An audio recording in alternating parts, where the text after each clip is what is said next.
Hello, ladies and gentlemen, and welcome to one of the most anticipated shows of the year. We are live for Arcadia 3. I will be your commentator for the evening, Brad Maple. We have a crowded arena here tonight, ladies and gentlemen. Everyone knows the matches that are underway. And when I say that you are in for an amazing night of wrestling, I guarantee it with this event. You know, before we jump into it, let's just run through all of the matches top to bottom, and let's see exactly what we're going to be seeing. And we're going to be starting off with a great one, Nick Virtue finally getting his hands on Christopher T. Rosa.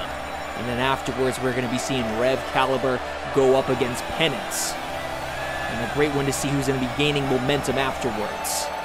And then right afterwards, we're going to be seeing some young guns, TJ Rave going up against Everett Constantini. And then right after that match, we're going to be seeing back-to-back championship matches, starting with Hannah Brightly going up against Alex Strider Jr. for the Project Wrestling Women's Championship. And then right afterwards, we're going to be seeing the Project Men's Championship on the line as Norman Rhodes goes up against the returning Peyton, which is definitely going to be a great one to see. And then right afterwards, this match has been building up for a while now. We're going to be seeing the sensational Juan Santos go up against the wonderful Bogan. Mind games have been played throughout this matchup. And then afterwards, the main event of the evening for the Aero Academy Grand Championship.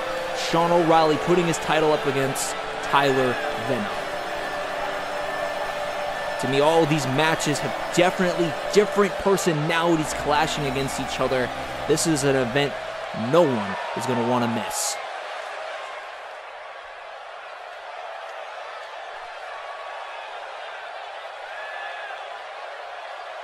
And we're starting off big. Now, this man has had one of the greatest hot streaks in the wrestling industry today. And he's gone up against younger guys like Jester, taking him out. He's gone up against Jack Starring, taking him out. He went toe-to-toe with Sean O'Reilly and defeated him. And then right afterwards, he went up against his tag team partner, Joey Turner, and defeated him as well. They call this man a berserker, and that's no joke. It's not just a nickname given to him, it's one that is earned. Especially with how he has treated and disrespected Nick Virtue and the ones around him closest to him.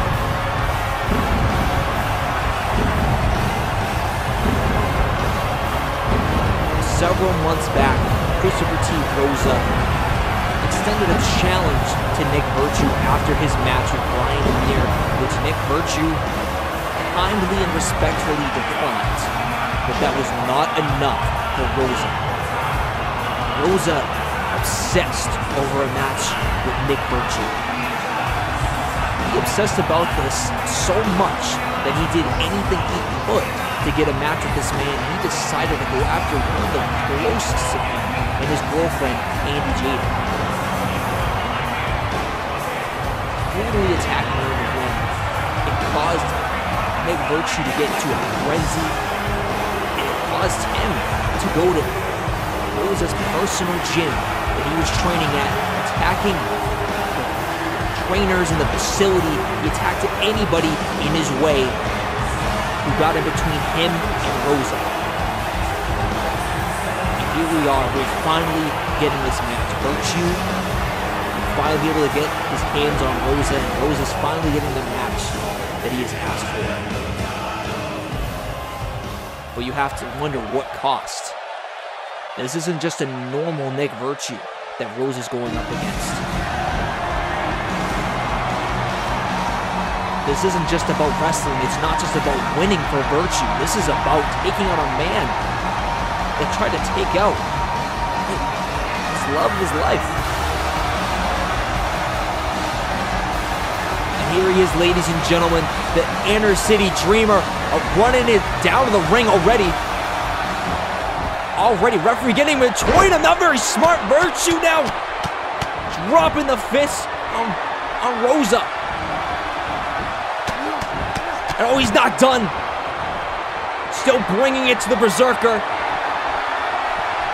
And it seems that Virtue's the berserked one here, ladies and gentlemen. Rosa moving out of the way, but to no avail. Virtue still getting on top of Rosa. Virtue is a man on a mission tonight, ladies and gentlemen. We're seeing that right here, laying the blows to Rosa. Oh, Rosa finding an opening. Virtue up the ropes and oh, getting thrown up as Rosa impales him with the knee. Oh, just pushing him down. Just showing up that strength and oh, hitting him with a clothesline over the top rope. Rosa meeting him on the outside now. You can see that Virtue is not 100% in this. You see those bandages around him, and Rosen realizes that. And, you know, I have a feeling that Rosa is going to attack that abdomen of Virtue, and oh, giving him another clothesline into the apron. His back going right into it. As the referee counts again, we take another replay at this. Virtue just completely brutalizing Virtue into the apron. And you see him, he's already in pain. This is an injured man, not 100% in one of the dog fights of his life.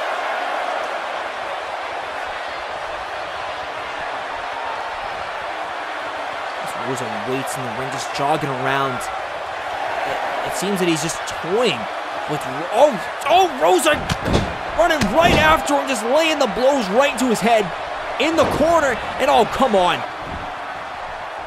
What a disrespectful move by Rosa, just completely choking him out, using all of that 5 count to his advantage. You know, he's talked about how Virtue is no hero. He truly believes that he is the hero of this story.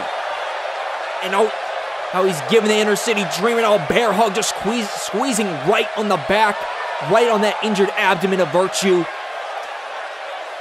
You know, this could be the beginning of the end already. We might see Virtue tap. Wait.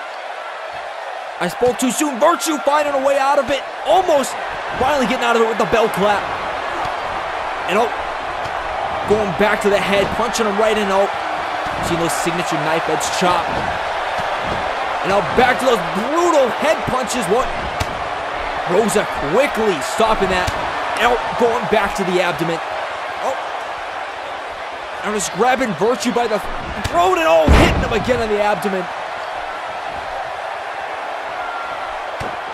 And was knocking him back down now.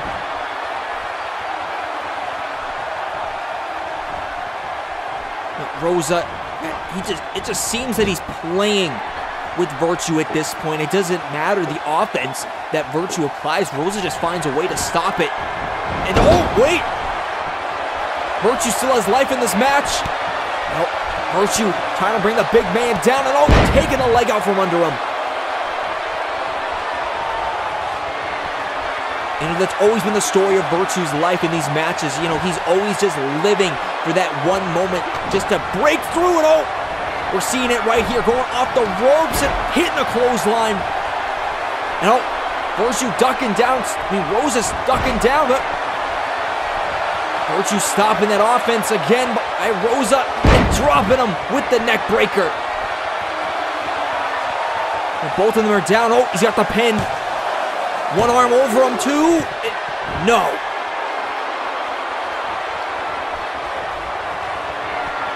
And Virtue, you gotta feel for him. He thought that was a very desperate pin by him. And you can tell that with every move, it's just using up a lot of his energy. As he's in control once again, dropping the fist across the head of the Berserker. And hit, oh wait, hitting him with the 10th one. I thought he didn't for a minute. No, Virtue collapsing for a minute.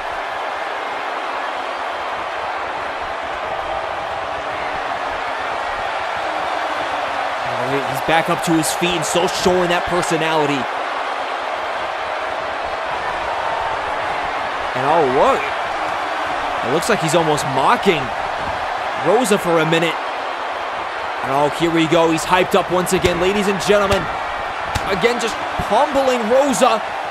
And oh, putting a little personality on that punch and bringing him over the ropes. Oh, what's he looking to do? Going off the ropes, and Rosa's back in and hits him with a clothesline.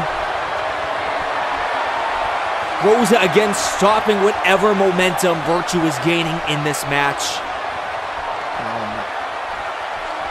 Just sizing him up like he did once to Andy, and oh! Hitting him with the Caribbean kick. 2, no.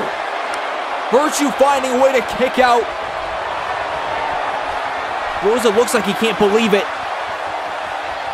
He's very surprised. He thought that was going to be it for him. He can't believe it. But we know the type of heart that Nick Virtue has. It's going to take a lot more to put him down. Rosa slowly picks up Virtue. What's this? And oh! Again, going after the abdomen of Virtue. Just dropping Virtue right onto his knee. Once again, dropping him right on top of his knee. And again, just showing no respect for the man.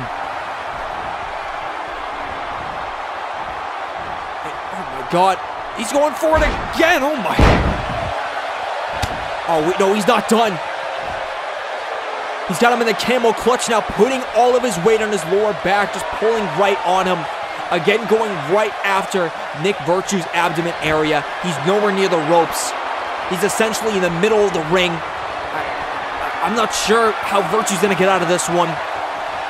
You see him flailing those legs, just trying to get that bottom rope, but to no avail. Wait, Virtue slipping out of it. Slipping out of it. Oh, trying to pick the big man up, but Rosa too heavy. And Virtue just too weak at this point in the match. And oh wait, referee not seeing it, not in position. Oh, what? Oh my. Rosen, he just hit him with the Bittersweet Symphony. Right off, just running his eyes right across the rope. Again, just showing no respect for Virtue at all. He just panders to this crowd. And oh, bringing Virtue back down again. And oh, throwing him over the back body drop. And hitting him with a spine buster. Rosa again in full control, and what? Oh no, we've seen this before. A patented Caribbean swing by Rosa, just spinning him across the ring. Then all the blood just rushed to Virtue's head, excuse me. And he finally lets him go. And again, just taunts to the crowd.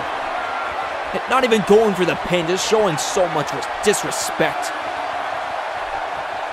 He's just toying with Virtue. And just methodically just watching over Virtue as he just tries to get to his feet. Nope. Hits him in the gut. Oh. Might be going for the Furioso bomb. But wait. Virtue punching his way out. Finding a way to get out of it. And oh. Brings the big man down. And oh, here we go.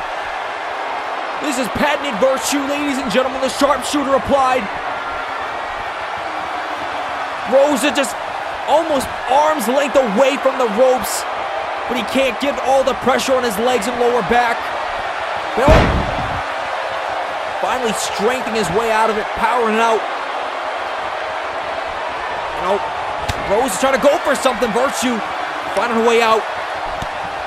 Oh, hitting him in the gut. Wait. Oh, wait, trying to go for a pile driver. Trying to grab the tights down. Oh, he gets it. But how much did that take out of Virtue? Him slowly getting up to his feet. Let's look at the replay. He didn't have enough strength the first time, but he had to just yank right on the tights and just dropped Virtue. I mean, Rosa right on his head. And here he is, finally up to his feet. Getting the fans behind him. Here we go, going for the jumping clothesline.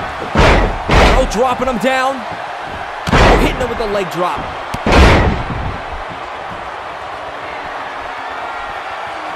Oh, here we go. Virtue going up to the top rope. And oh, hit the elbow. Getting all the elevation. This could be it. 1, 2. No. Somehow. What? Somehow Rosa kicking out. Virtue couldn't believe it either. Oh, tune up the band for some bittersweet sit. But wait. Rosa catching the foot, but Virtue can't now, but oh no, that arm, that abdomen hurting. And oh, Rosa now, oh, hit the modified Uranagi, wait, keeping it in. Once again, 3 modified Uranagis just dropping Virtue right on his knee once again, and Rosa, it looks like he's getting fed up that Virtue's somehow still in this match. He thought that this was going to be a walk in the park. He underestimated the heart that Virtue has somehow. Rosa picks him up once again and drives the knee right into that abdomen, right in the kidney area, and oh my. Just throwing him like a rag doll. And Rosa sizing him up once again. Picking him up once again, and oh, put him right across the ropes, and oh my God! Just driving his knee right into the side of Nick Virtue. Again, and throws him with the fall-away slam. And we just see the pain on Nick Virtue's face. You know, his body's already been through enough before this match. As we just take another replay at this huge elbow by Virtue, it looked like that could have been it. Driving his elbow right through the heart of the beast, but Rosa finding a way to kick out and seemingly looking stronger as this match goes on, as he just picks up Virtue once again and slams him back into the canvas. Goes for the pin, and this could be it. Ladies and gentlemen, no. Virtue still has fight left in him. And Rosa is somehow still left speechless.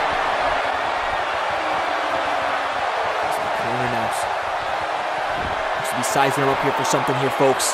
Running towards him, and oh, trying to go for the clothesline. Virtue ducking down. Finally hitting the bittersweet symphony.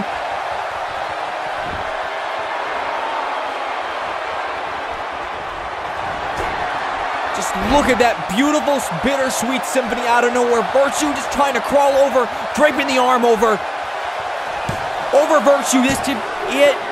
No. Virtue draping the arm over. I think that time was wasted crawling over to Rosa. Virtue again, setting up for it.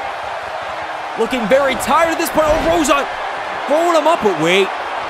Picking him up and slamming him down with a power bomb. Now both of these men are tired. Now Rosa's crawling over to Virtue. He drapes his arm over. Could this be it? With the modified Furioso bomb? No! No, Virtue kicking out.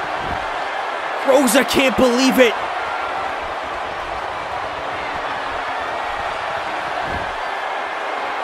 That Furioso bomb is up the path of destruction for Rosa. That's taken on almost everyone. Virtue kicks out somehow. Oh. Rosa throwing Nick Virtue outside. No, oh, no. No, Rosa picking him up. And no, oh my.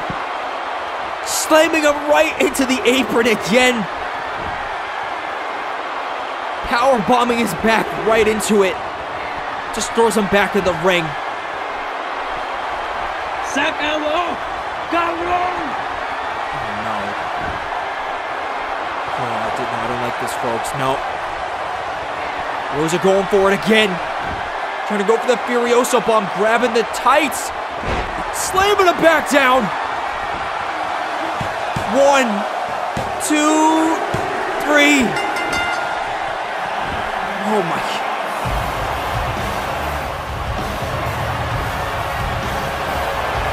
Rosa conquering Nick Virtue and completely brutalizing him in the process.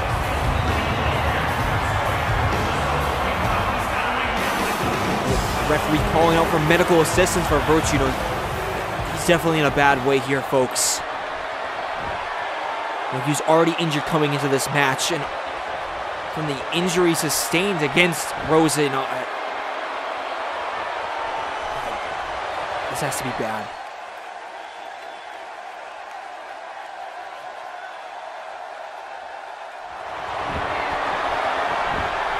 So you just take another replay at this.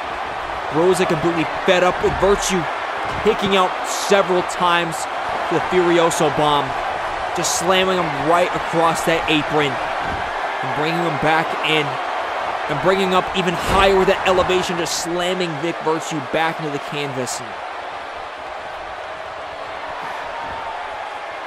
You gotta feel for Virtue. He was just trying to fight for his livelihood in this one.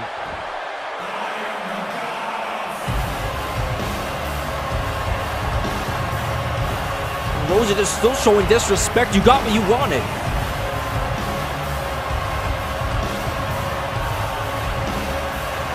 Nonetheless, ladies and gentlemen, talking about a way to open the show.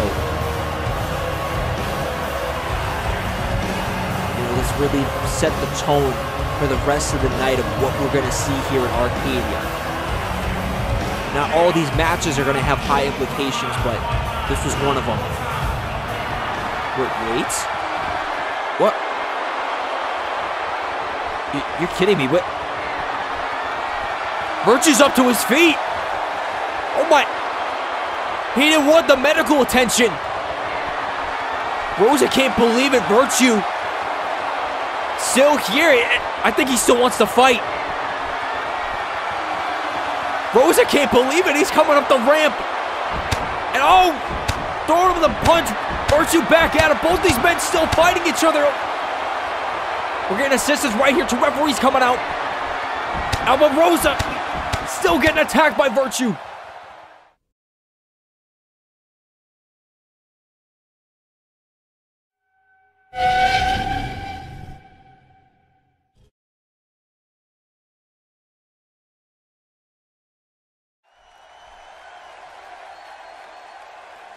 And here we are, ladies and gentlemen, as we see the Project Women's Champion Hannah Brightly getting ready for her match against Alex Strider Jr. later tonight.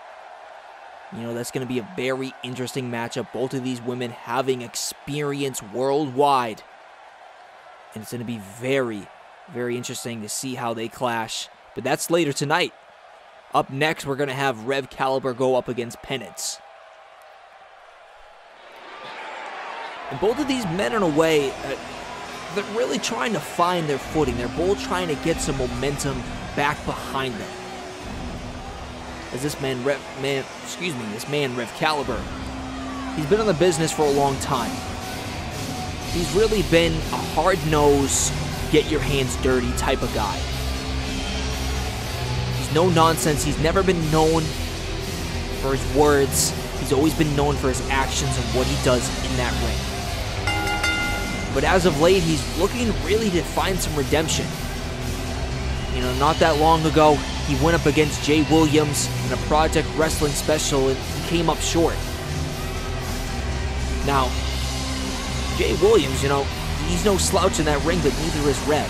And that was really a type of match to see where he is in the wrestling landscape, and he came up short. And tonight, as I said before, he's going up and against a guy in Penance who's also facing the same type of situation. So both of these men, there's a lot on the line.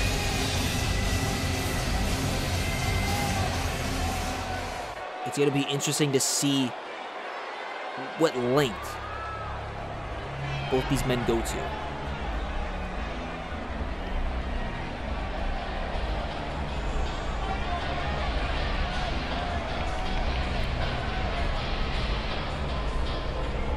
So we see Penance making his way to the ring, a very brooding entrance at that.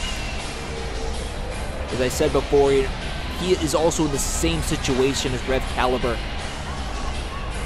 Not that long ago, he went up against Norman Rhodes in a very hard loss at Revival, and again,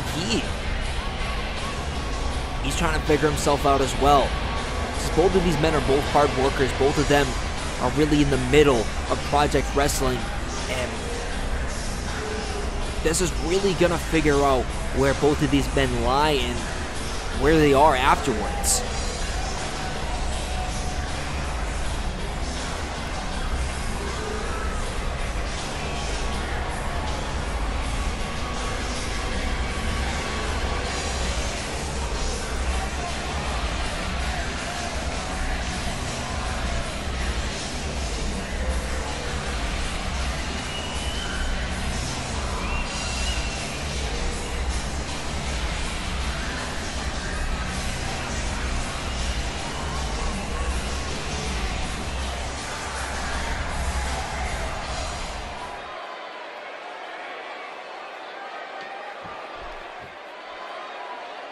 Here we are, ladies and gentlemen. The bell has rung, and we are now underway. Rev Caliber versus Penance. And oh, Penance already coming out of the gate with a huge slap. Just showing disrespect already. Oh, just sliding out of the ring. And oh, we got a speed chase on the outside. Penance going off the rope, and oh, catching Caliber. And oh, just hitting him with a bunch of fists, sweeping the legs out from under him. Penance quickly getting the advantage in this match, and oh, just trying to stomp a mud hole right in Caliber's chest. Quickly going for the pin now. Only one count. It's going to take a lot more to take out a guy like Caliber early on. Penance just pushing Caliber back to the mat. Caliber quickly getting up and taking the headbutt with ease now, bringing down Penance with the fireman's carry, and oh, hitting him with that hard right. Another one pushing back the man. And oh, trying to hit him with a high kick. Penance ducking down. Going off the ropes, and oh, hitting him with a triangle drop kick. Caliber on the outside. Penance off the ropes again and hitting him with the suicide dive. Throwing caution to the wind. Penance going up to the top rope. Stalking him, and oh, hitting him with the crossbody. Caliber still groggy after taking that huge suicide dive outside. Giving Penance the opening. Now going up the ropes. Oh, he wasn't open for that though. Caliber seeing it coming. And oh, hitting him with a body slam.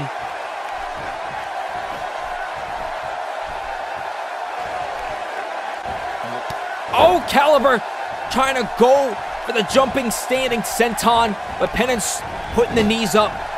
Throwing Caliber in the corner. Oh, trying to go for the high knee. Caliber moving out of the way. Up the ropes and hitting him with a huge shoulder tackle. Getting off his feet and going for the pin, and this match continues. And Caliber now with the offense. Oh, just stomping Penance right in the head, and oh, dropping a knee now. Looked like it was right on his nose, and oh, jeez, it does it again. You know, there's nothing fancy about Caliber when it comes to him in that ring. He's very hard-nosed, like I brought up, and oh my, I guess throwing rules out the window too. Now going up the ropes, and oh my, hitting him with a huge tuck knee right to the chin. but, whoa. Penance somehow kicking out of that one. I'm very surprised about that. Showing a very strong jaw. Caliber already showing signs of fatigue, but not enough to just hit him with the fury of Muay Thai knee strikes right to the abdomen. Oh, just washing his boot with Penance's face. Going off the ropes and hitting him with the boot.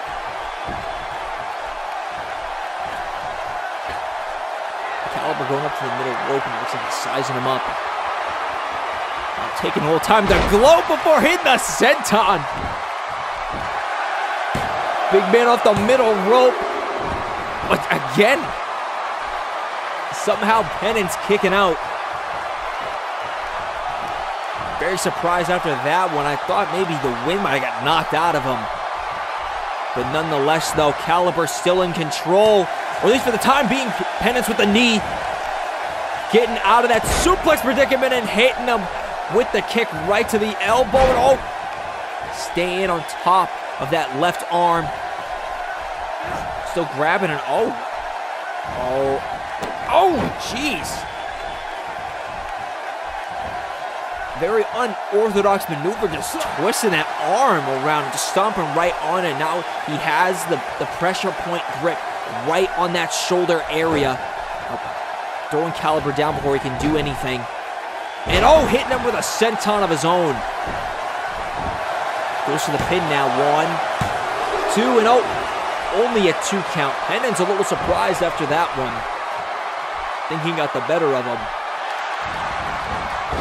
Going off the ropes again, and snap in the neck. He goes over him with a seated throwback.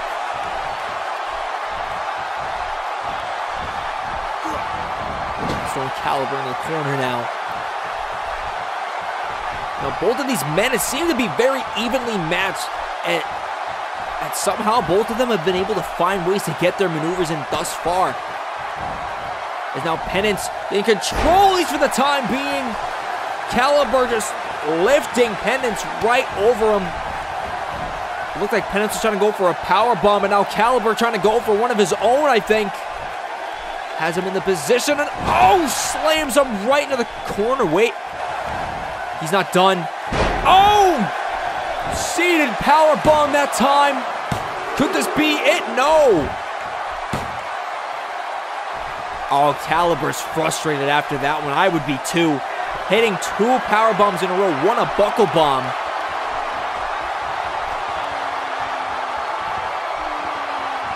And we're just seeing the attitude just come right out from Caliber. He's been very poised up to this point. Very frustrated after somehow Penance kicking out of that one. Throwing Penance over the top rope, Caliber running off the ropes. Penance catching him with the shoulder. And jumping over and hitting a DDT. Now he goes to the pin. 1, 2, and no. Somehow Caliber kicking out.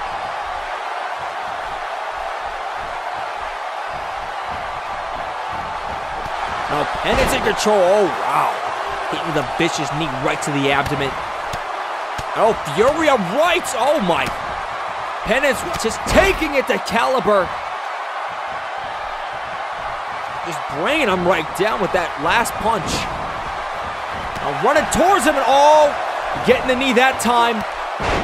Hitting him with the famouser. That elevated leg drop to the back of Caliber's head. As he goes to the pin now, this could be it too. No. Again, Rev Caliber finding a way to kick out and stay in this matchup. Just showing off that tenacity of his. It just really proves that Caliber just really wants to pick up some momentum. Getting out of the German suplex. My. Hitting a high knee of his own. Taking it to Penance now.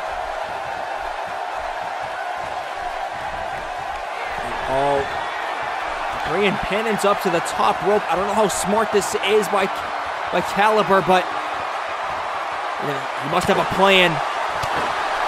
But just hitting him right in the back of the head. Wait, whoa. Oh, bringing him down with a power bomb almost. And sizing him up here. Oh, kicking him in the gut, hitting him in the head. And oh, huge blunt elbow to Penance. Taking him out. Could this be it? No. No, Penance finding a way out of that. Wow.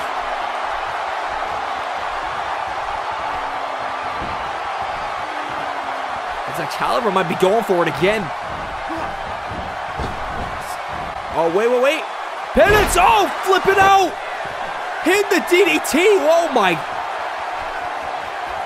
Out of nowhere, oh my. Getting right in Caliber's face, oh, no. Wait. No, oh! Huge underhook pile driver by Penance. 2 and 3, and that's it. Penance getting the victory over Rev Caliber. Let's take another look at this one, folks. Both of these men just throwing caution to the wind, doing whatever it takes to win this match to get some much-needed momentum. As we just look at this, I thought this honestly was going to be it. The buckle bomb into Rev Caliber, hitting the sit-out power bomb. But that wasn't it, though.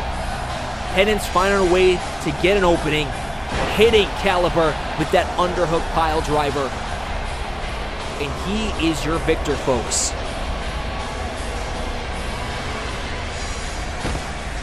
Now we're going to have to see where this win takes him going forward.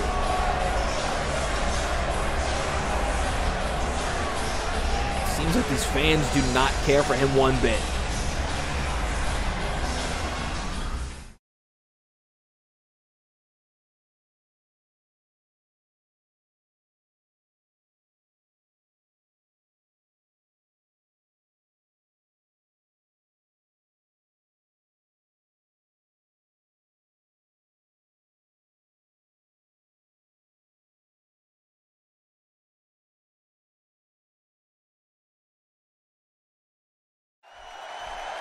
Hello, ladies and gentlemen. Welcome back from the commercial break. If you are just tuning in, you just witnessed a great matchup between Rev Caliber and Penance, with Penance, picking up the victory. But don't worry, we still have tons of more matches underway. And we have this one coming up next. TJ Rave versus Everett Constantini. And these two men, very interesting. It seems like they've always been clashed with each other as of late. Both of them newcomers to the business. Not too new. They're not green anymore. They both know what they're doing at this point. But TJ Rave, if the name in this music doesn't tell you the type of guy he is, you know, he is fun-loving. He loves the music. He loves getting hyped up. And these fans love him too. You hear them cheering for their man, TJ Rave.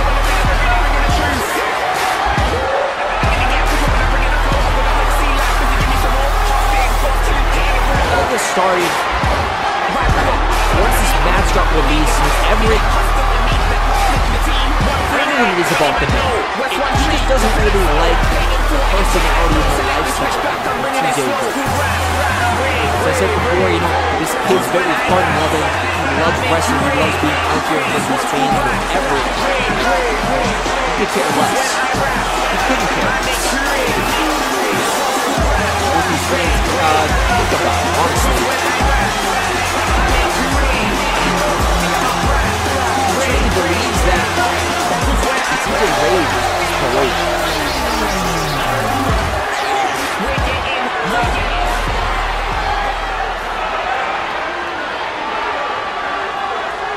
It's going to be interesting how these two men clash. Everett Constantini, a man from Italy, perceives himself to be a man of high class, high values, high integrity, and he's the type of guy that looks down on everyone. He truly believes that he is better. And if you don't believe me, just look at the way this man enters the arena here. Ladies and gentlemen,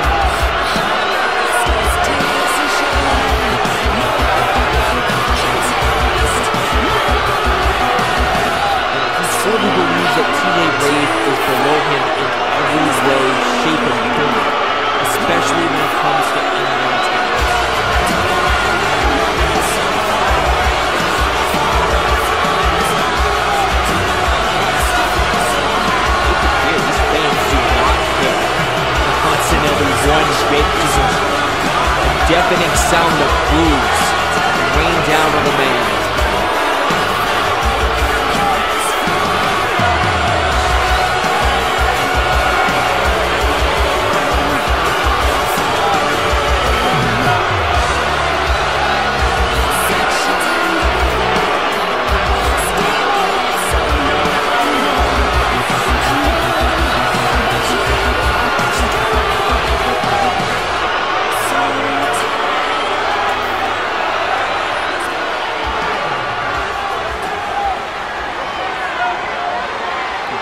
Ladies and gentlemen, TJ Rave eyeing down Constantini, as does he.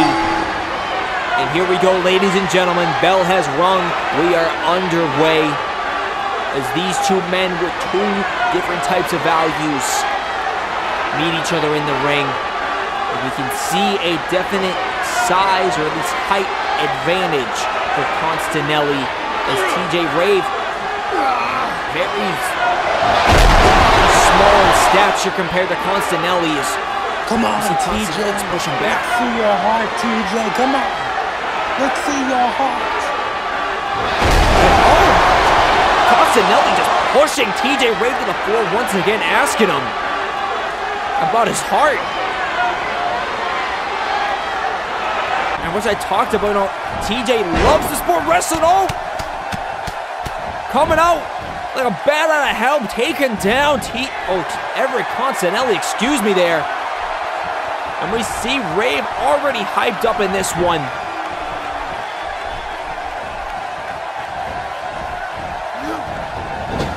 He throws Constantini in the corner, hitting him with a big splash, but he's not done. Going off the ropes and hitting him with another one. And hitting him with an exploder suplex now. Constantini rolling out of the ring, and what? TJ Rave trying to go to the outside, referee stopping him. Constantini, using the referee as a shield. Such a cheap tactic that let him take out the legs and now set up for the submission hold.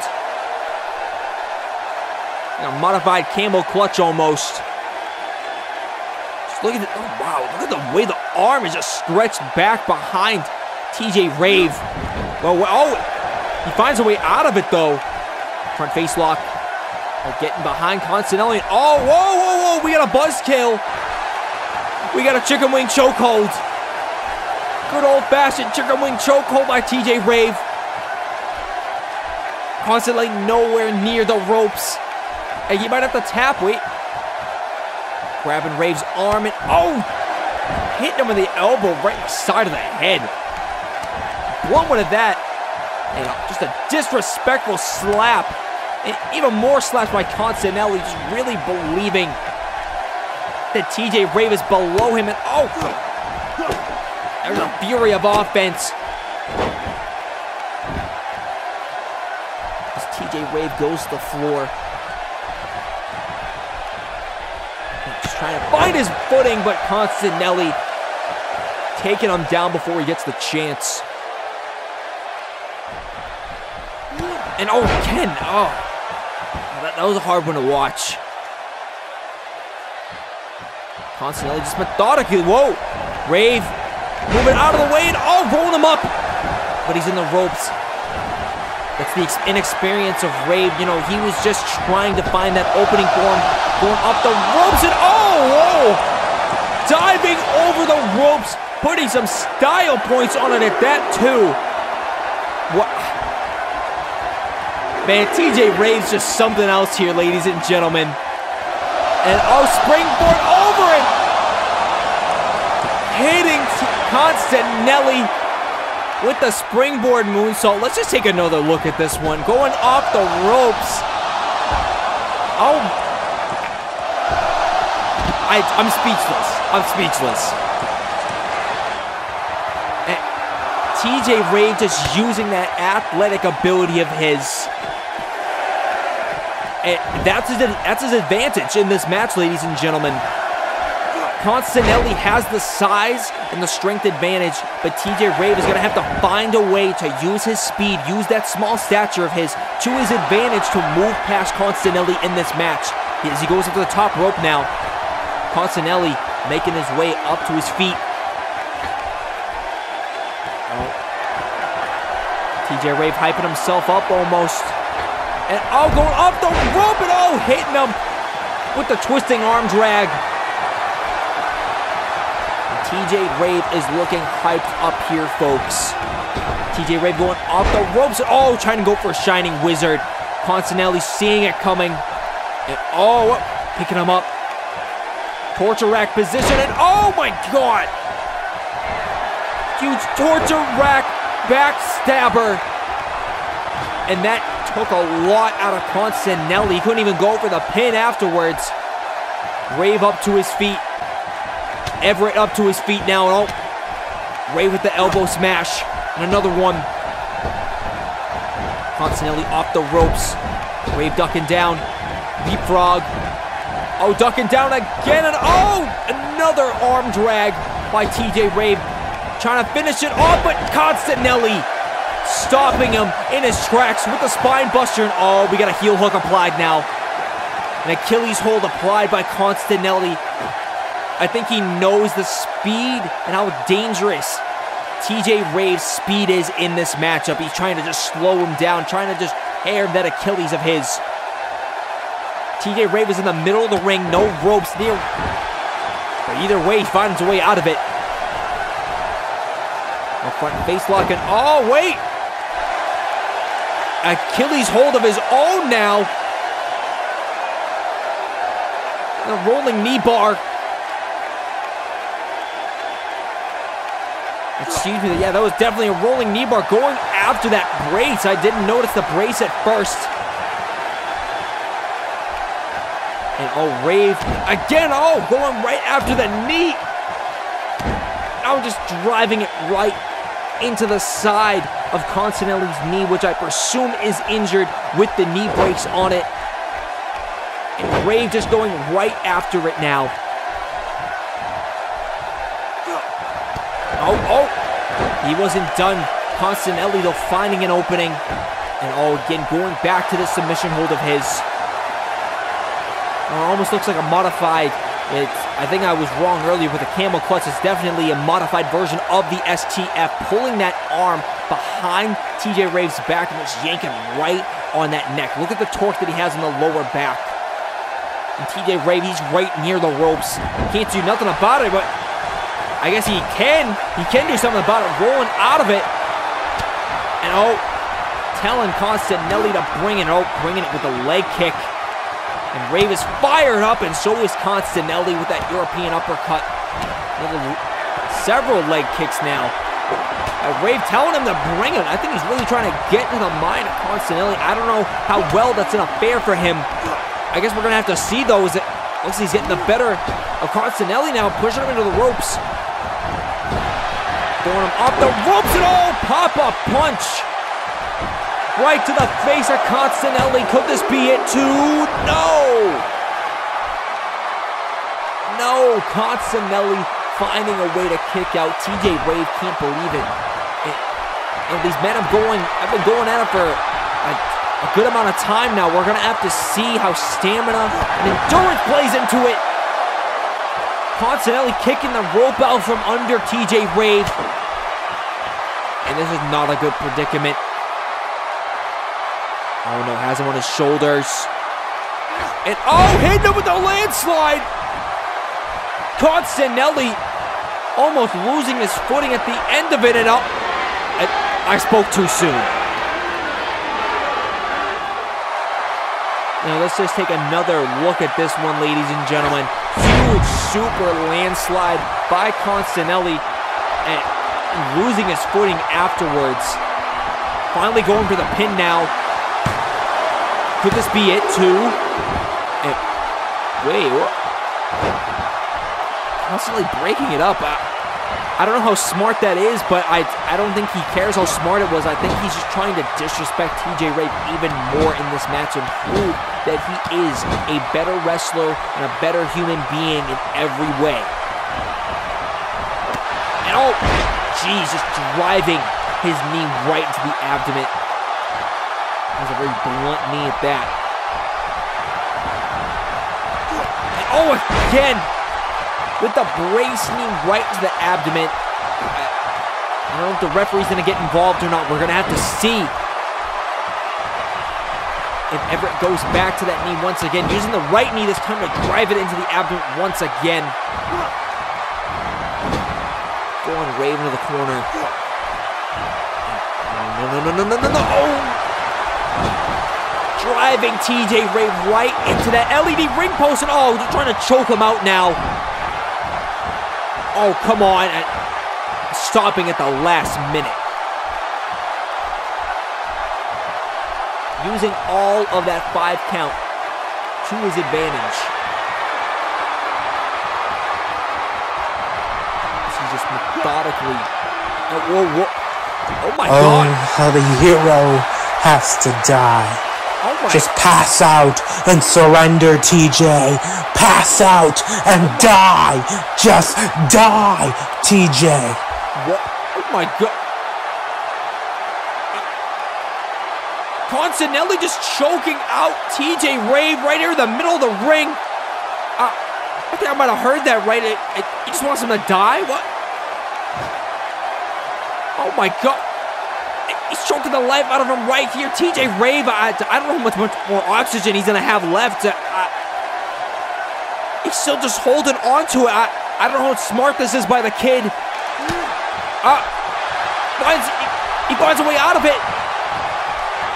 And oh! Hitting Constantini with the mule kick at all. The kid finally having life in his lungs, getting hyped up with these fans behind him. And oh, was trying to go for the knee. He was too short though. Constantini getting him again in the chokehold.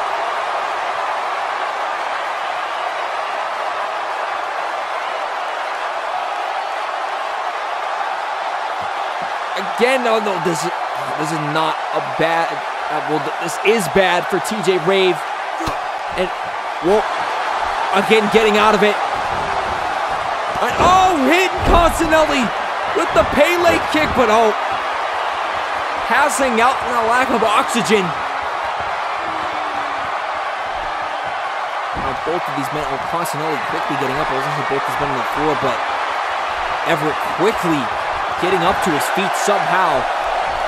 Now TJ Rave, oh, coming out of it already with the advantage, going back to those leg kicks. Going off the ropes, oh. Constantini catching him, and oh! Hitting him with the maneuver. Constantini again falling to his face.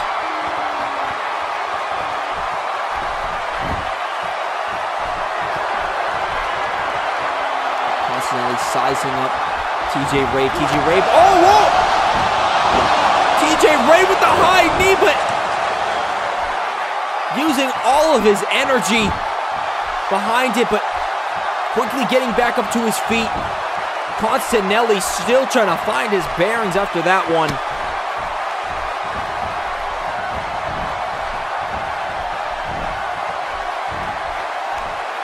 TJ Rave finally having some control in this match. Oh, throwing Constantini out to the floor. And Rave going off the ropes again. And oh! Jumping over the top rope onto Constantini. Let's just take another look at this. Again, throwing caution to the wind, and it pays off for him. Showing off that great athletic ability of his. Now this kid has something, and oh no! Oh no, trying to go for that suicide dive again, but it doesn't pay off. Constantini has him on his shoulders. Wait. No. Oh my.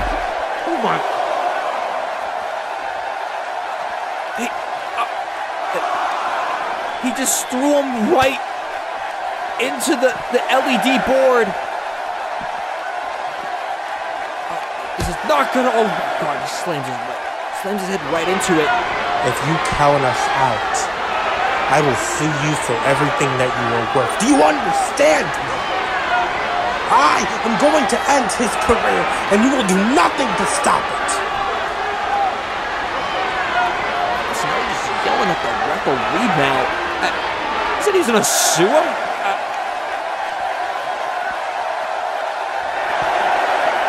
The referee's still counting. Wait, Constantini. Oh my. Just what a cheap move by Constantini. Slamming TJ Rave's head into the LED post once again. Oh no. Oh, I think I'm gonna be sick. Oh my god. Get down! I'm warning you, don't interfere! The referee finally getting in and checking on TJ Rave. You know, that is a lot of blood. Let's just take another look at this. Just what a dirty maneuver by Constantini as he saw that TJ Rave was getting the better of him. Oh my god. And TJ just beating him up even more.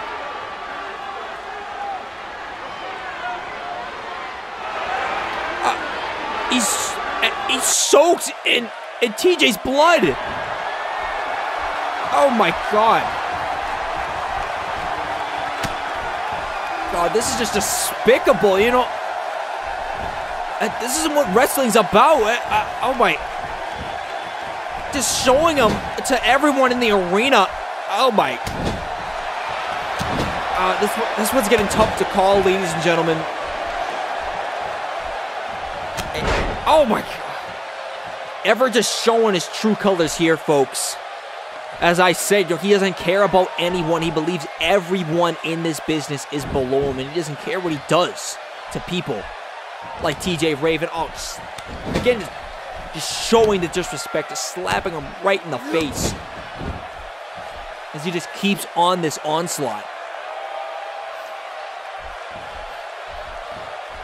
Constantly picking him up and again just slapping him. I think the referee might have to get involved at some point. I'm not dead yet. Oh, Rave, having some last words, maybe. Everett, I honestly thought that was going to be it. You know, I have hopes for this kid, TJ Rave, but I think he's lost so much blood. I don't think he realizes what exactly is going on. He's just kicking out on instinct. I think at this point, it's not a good thing.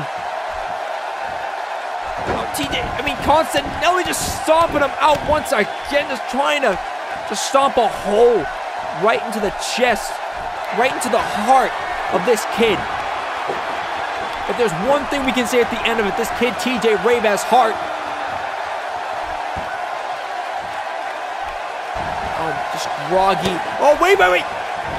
TJ Rave, Hurricane Rana with the Frankensteiner. Dropping Constantini right on his head. Going off the ropes. Hit him with the forearm smash. Another one. Ducking down. And hit the spine buster. As he dons the crimson mask, TJ Rave finding an opening. And bringing Constantini down with that Meteora. And sizing up for something here. No! Hitting him with the super kick. No! Are you kidding me?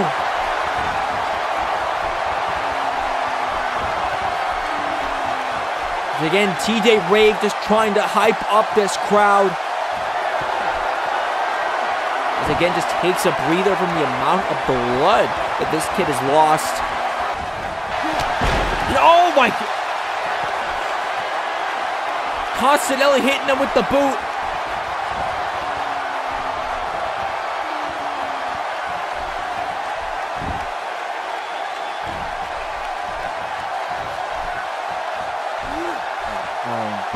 Oh no! Just dropping TJ Rave right on top of that brace knee. Oh, no, he's not done. He's not done hitting him with the Lion Tamer now. TJ Rave just flailing, just trying to grab onto anything to get out of this.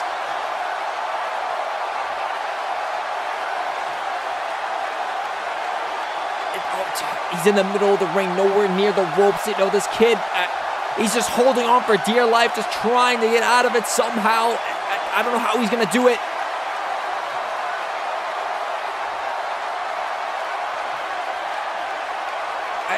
Oh my God. This is getting hard to watch again, just seeing this kid just get brutalized. Constantini just still having this in. Oh my. It's been like almost a minute now. He's still just wrenching it. TJ Rave just holding on for dear life. He does not want to give up. And oh, the referee stops it. The referee stops it. I'm not sure if he tapped or not. I couldn't see from my position. I think the referee might have just stopped it for the amount of blood. I'm not sure if he tapped. He passed out. Excuse me.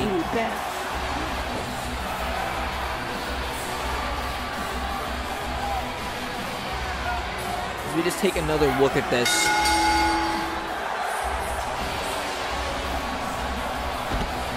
Everett Constantini, your winner. I hope he's happy. He literally has TJ's blood on his hands, and he's soaked in it almost. But nonetheless, he won.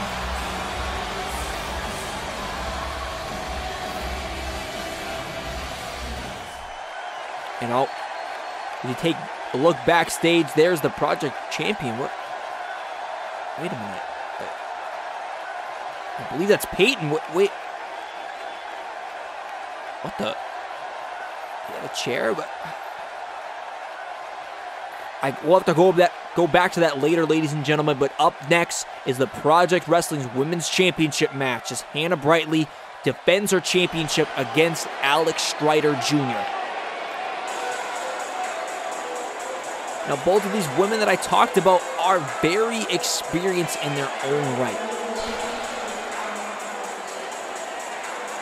You know, both of these women found their way into the wrestling business very different ways, and they have found themselves here by different paths. This lady right here, Alex Strider Jr. And yes, you have probably heard that name before. Not only is she the daughter, but the prodigy of her father, Alex Strider. She's wrestled all over the world in dojos trying to match her father's skills. And she's looking to be the best. And she's trying to test that tonight, and maybe even become the new Project Women's Champion. But it's going to be a tough one. She's going up against one of the veterans of this sport. Hannah Brightly has been around here for a very long time. She has faced almost everybody in this business, and all of them up to a high caliber.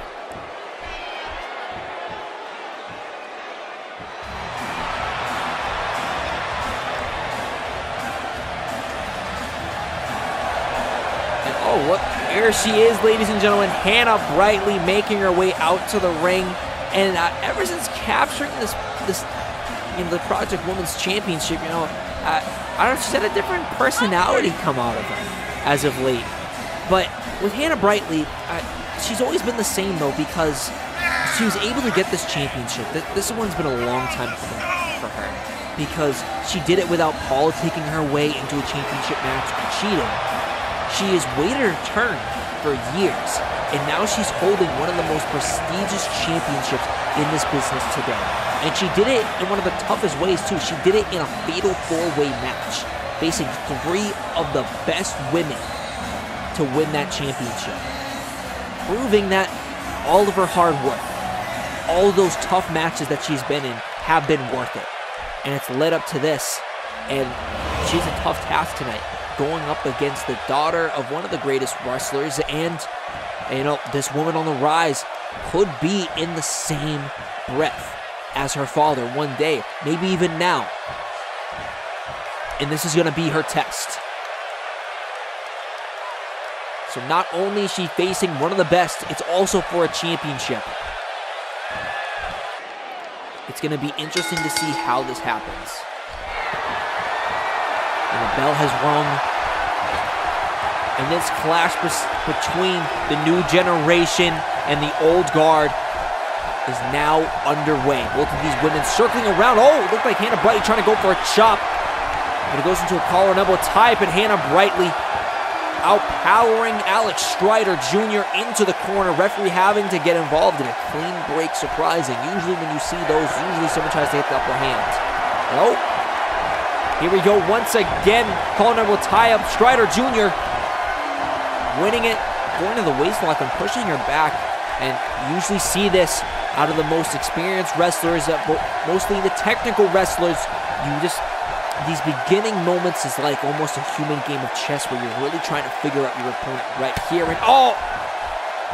I guess we're figuring out the type of woman Alex Strider Jr. is, just slapping Hannah Brightly right in the face, trying to get the upper hand, and she slides out of the ring. Oh, Hannah Brightly not having it though, chasing after her. Oh, Strider Jr. in the ring, going up the ropes. Oh, Hannah Brightly trying to hit the chop block. Almost, and oh, she gets that though. But oh, not even a 1 count. And oh, we're seeing that bubbly personality of Brightly come out once again. As oh, she was met with a strike, but meets Strider with a strike of her own, and both these women now going back and forth. Oh, Strider though getting the better of Brightly. Going her off the ropes. Oh, leapfrog, showing off that athletic ability, ducking down. And, oh, now she goes off the ropes. Oh, Hannah Brightly catching her, and oh, snapmere. Oh, that was a great modification of the snapmere. Oh, once again. Oh, head scissors takedown from the snapmere. And here we go. You know, just trying to get these fans involved. These fans have been dedicated to her for years. She goes off the ropes. Oh, met with just a...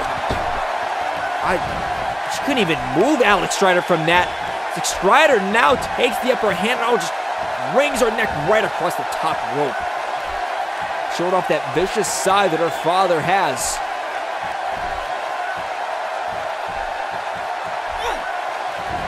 Oh, hitting the snapmere suplex.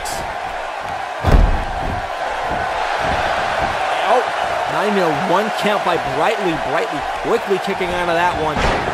But Strider staying on top of it. Oh, at least I thought for the time being, Brightly staying in this one. And oh, hitting her with an open palm strike. And oh, another one. Strider into the corner. Here we go, sizing her up here for something, and oh! Hitting her with the clothesline in the corner. Oh, getting in her face now. You usually never see that from Brightly. Maybe trying to play some little mind games with the youngster. Is now modified Campbell clutch applied. Strider quickly getting out of it though, and oh, slamming her down with the overhead punch, and oh!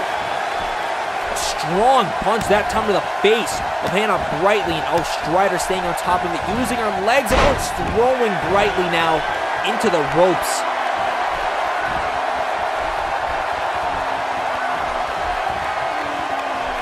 And Strider picking up Brightly now on her shoulders, carrying the veteran, and oh, dropping her right on the ropes.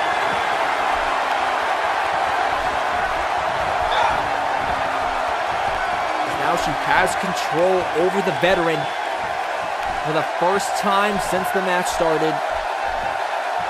And oh, turning over a suplex. And oh, she finally gets it. Looks like Brightly stopped her the first time, but Strider just outpowering her, I believe. She goes to the pin, and Brightly is still the champion, kicking out at 2. You know, Brightly has been in situations like this before. She's faced bigger women than her. She's faced stronger women. and she always finds a way to get her offense and find those moments to really take over the match, and she does right here. She has the pin, and only a 2 count. And hits her with a seated senton. As you see, she's finally getting her offense in, and driving that elbow, right into the heart of Strider, and she does it once again. And she's getting fired up here, ladies and gentlemen. Going up the ropes. Trying to go for something. Moving out of the way from Strider. Strider catching Hannah Brightly, though, this time. Going up the ropes. Leapfrogging over. Ducking down. And catching her with a punch in midair. We're seeing that personality shine through. She just yells something across the ring. Whoa. Oh my God. Whoa. Just beating into Hannah Brightly's chest right here. Still going. And oh my God. Hannah Brightly just collapsing right to the floor. That's not good. Strider setting up for something here. And hitting Hannah Brightly with a stiff clothesline on the outside. You know, there is some padding on that floor, but, you know, I use some loosely. There really isn't a lot out there, folks. The youngster Strider, in control once again. And she has just been bringing it to the champion here. She goes to the pin once again, no. But Strider's finding out quickly that Hannah Brightly has always had the heart of a champion, and now she has the hardware to prove that she is championship worthy. And knowing Hannah Brightly and how long she's waited to get a championship, it's not going to be easy to pry that away from her. Playing possum almost, bringing down Strider. Hitting with the knife edge chop. And pushing her into the corner now. Hitting her now with a barrage of back elbows. Strider falling to the floor. And hitting her now with the seated splash. As now Brightly going up to the top rope, and hitting the double foot stomp. She goes to the pin. 1, 2, no! At the last second, Strider kicking out. Hannah Brightly can't believe it. Neither can I. Man, both of these women just bringing it to each other. Strider's really showing that she's hanging with one of the best in this industry today.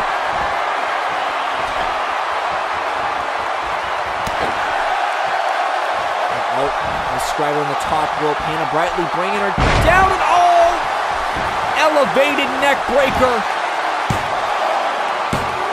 Could this be it? No. Whoa. That was another close call. But Strider maybe almost instinctually kicking out of that one. Hannah Brightly trying to get the fans behind her once again. And we're trying to call for maybe one more maneuver. Running towards her. But Strider getting behind her, and hitting her with the back suplex. That took a lot out of the woman. And falling down to the floor. But quickly getting up to her feet to stay on top of Hannah Brightly. And whoa, bringing her down with the arm drag. Hitting her with another one. Staying on top of the champion, and hitting her with a clothesline in the back of the head. A hammer and sickle if I've ever seen one before, folks. And following it up with a huge splash to the middle rope. She's not done. She's not done. Hitting her now with a standing splash this time. two. No. Hannah Brightly kicking out at two once again. Oh, trying to go for a punch. Strider catching her though. And, oh, bringing her down. Death Valley driver. Could this be it too? No. Hannah Brightly is still your champion so far in this match here, folks. Strider was inches away of becoming the new Project Women's Champion.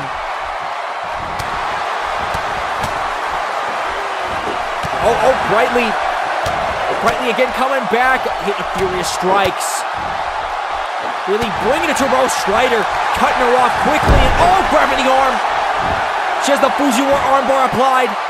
Right in the middle of the ring. She has the champion right where she wants her. Nowhere near the ropes. Oh, let's go with it though. Maybe losing her grip. And oh my God. We got a Rings of Saturn here.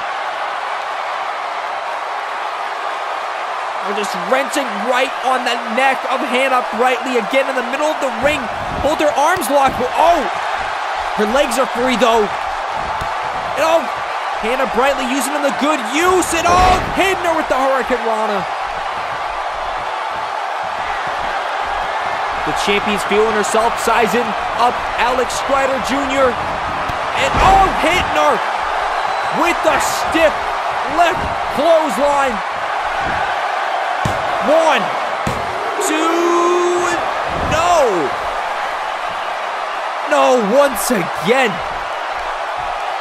Strider keeping up with Hannah Brightly, blow for blow, minute to minute in this match.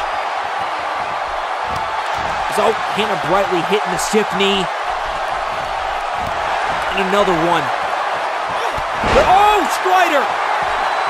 Out of desperation, hitting the discus clothesline. But how much did that take out of her, though? She's still on the floor. Hannah Brightly. She's going for the pin after that, but only a 1 count. Thinking that maybe Alex Strider just wore herself out, but no, that is not the case here, folks. But you know, you gotta wonder though, could that clothesline be it? That could have been it if Alex Strider was able to get the pin, but that's not the case. Hannah Brightly still in control, and oh, hitting that big bulldog on Strider. She goes to the middle rope now. And oh, calling for the fans to get behind her, and oh, hitting the big elbow, and oh. Referee having to stop the match, checking on Alex Strider.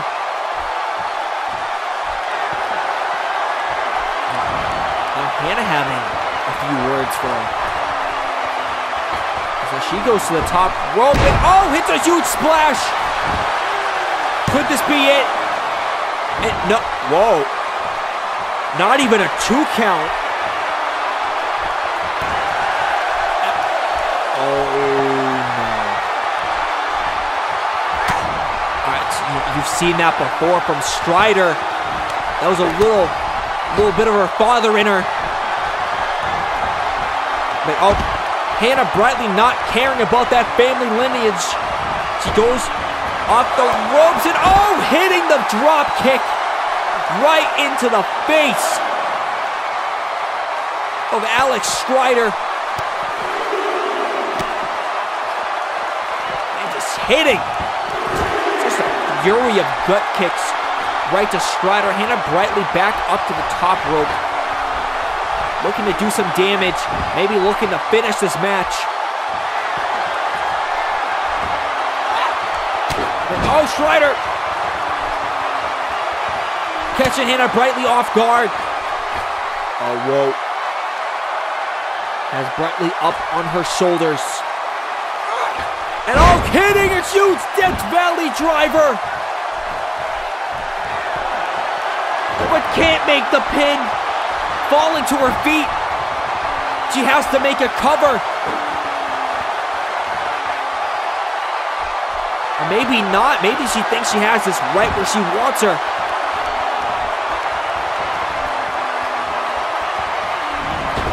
Going off the ropes and all hitting the clothesline.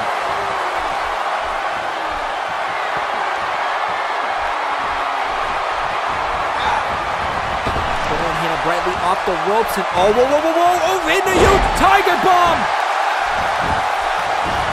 Huge Tiger Bomb out of nowhere. Could this be it? No! Hannah Brightly kicking out, but Strider staying on top of it. And oh, trying to go for the super kick. Brightly saw it coming, huge sling blade. Huge sling blade out of nowhere. Could this be it? And it is. Somehow out of nowhere, Hannah Brightly picking up the victory against the young Strider. Let's just take another look at this great match, ladies and gentlemen. Both of these women just playing a human game of chess with each other, just trying to figure out how to get an edge on the other one. And we saw several times Alex Strider use the skills that she has been learning to get the better of the experienced Brightly, or Brightly with one way or another getting the better of the youngster.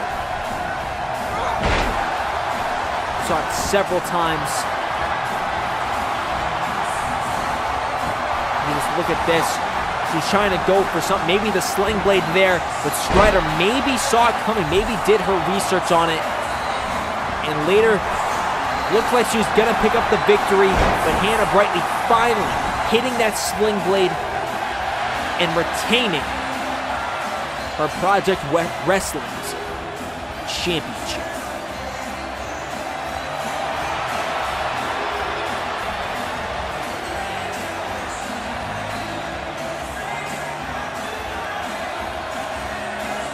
This was just a great match.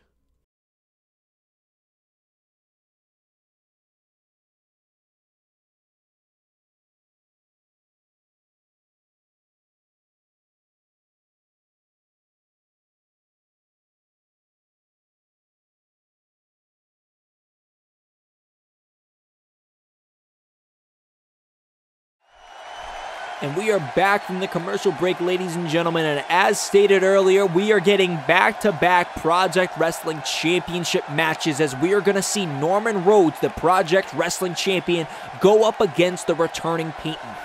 Now, all of this, very interesting, this all started after Revival. We haven't seen Peyton for months now. He really has been on a hiatus, but the interesting thing is, though, Peyton was revealed to be Glitch, the person who retired Lance Frisco. And this is Peyton's first match back in Project Wrestling, and it is for the Project Wrestling Championship.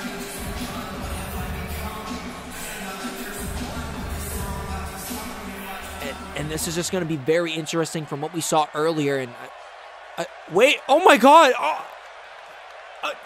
That's Norman Rhodes! Wait, oh my God! Oh my, you son of a bitch. We saw that happen earlier on. We saw Peyton with the chair. I didn't think, maybe, I was thinking maybe he was in a second guess doing it, but I'm afraid not. He's gone after Norman Rhodes in the back before the match and has made him a bloody mess. And oh God. You know, I don't know what's happened to Peyton these recent months, but he has completely changed his personality on how he feels about wrestling. You know, the old Peyton would have never done something like this. Especially in a championship match. Oh my God. No, we got to get security back there. I mean, that's in the parking lot area. That's everyone's cars. And no, Peyton. Oh. Just bring it up to the hood of the car. No, Peyton. No. Putting him in the powerbomb position. And no, slamming him down. Oh my God, right to the windshield of that car.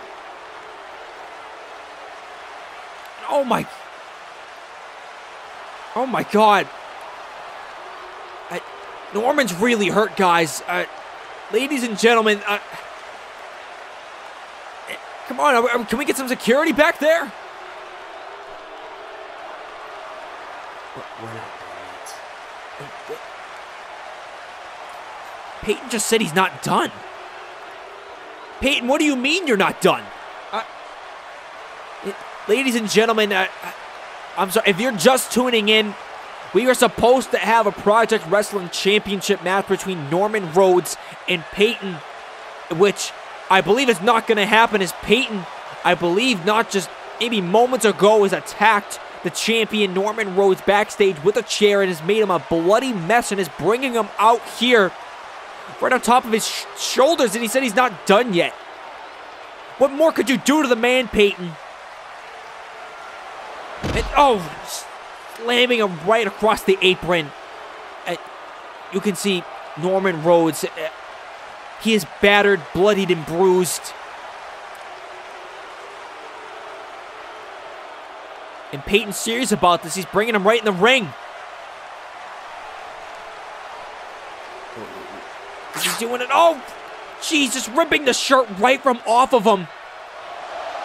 And wait. Oh, God. Downward spiral by Peyton.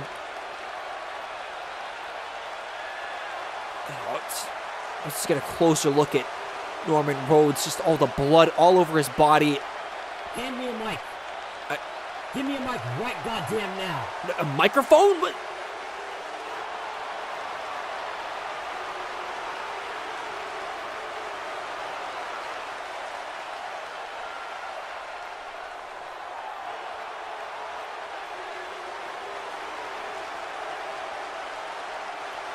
You see Norman Rhodes just in a bad way. Look at me, Norman. Look at me!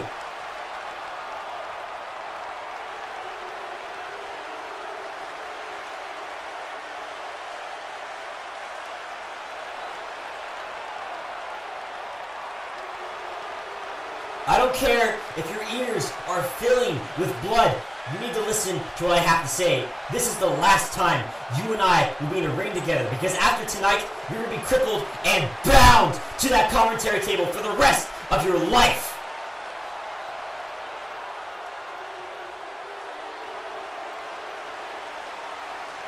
Ever since Revival, you've probably been wondering, why?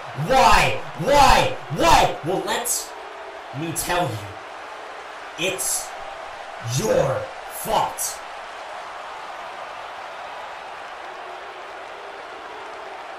Norm, you were the guy. You were the guy who led this whole new generation into wrestling. You were their leader, and I respected you. You loved wrestling.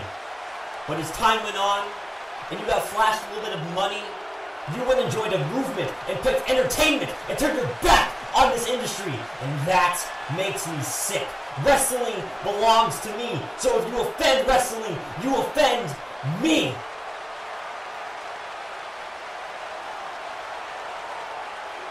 I am a warrior. I've broken my bones for this industry. I've bled. I've bruised. I've gone to hospitals night after night after night. I put so much of myself in this business that the people deified me as God. I was anointed. This is my home. And it was your home too. But when you turn your back on your home, you crossed God. Norm, I'm tired of sharing the title of wrestler with the incompetent. I can go on and on and on and on how I'm sick and tired of sharing the moniker of wrestler with a lazy new generation that claims they're going to surpass the established. But they're too damn lazy to get off their asses and make their own opportunities, so they beg us to make them for them. But what irks me the most is I have to share the moniker of wrestler with sellouts like you.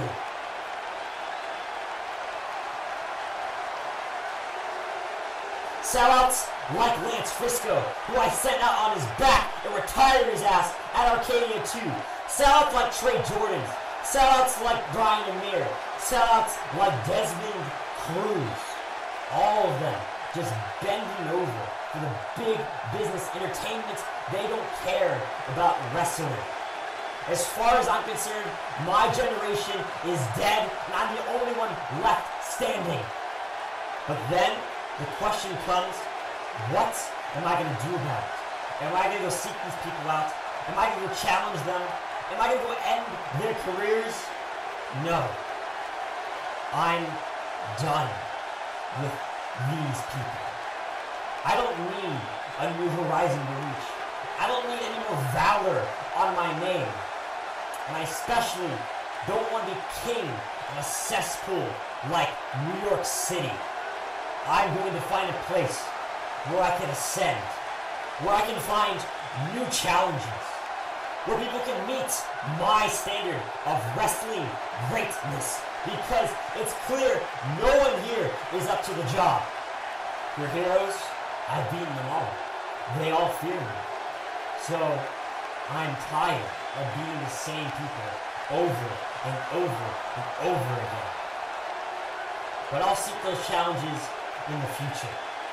Tonight, it's just me and you, Rosen. And I'm going to take everything away from you.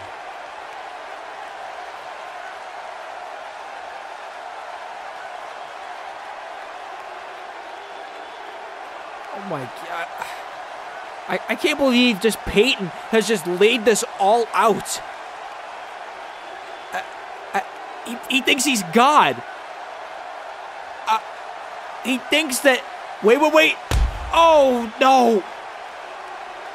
Just running right at Norman Rhodes and just slamming his face right into his knee. No, he's not done slamming him with the suplex. Peyton's delusional. Wait. You gotta be kidding me. Oh my God. It's Lance Frisco. He's finally back to face the man. Frisco, you might want to stop. Because if you enter this ring, I will pile drive him and break his neck. So take a step back. Yeah, that's right. Step back. Now, fuck you, Frisco. Wait. No, you bastard. You bastard. There's Frisco finally running in the ring.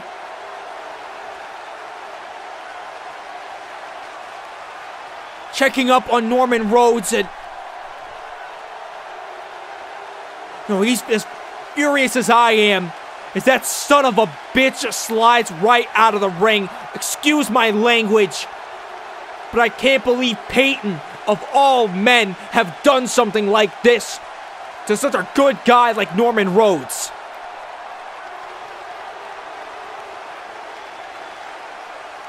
God, he truly believes that everyone has turned his back on him.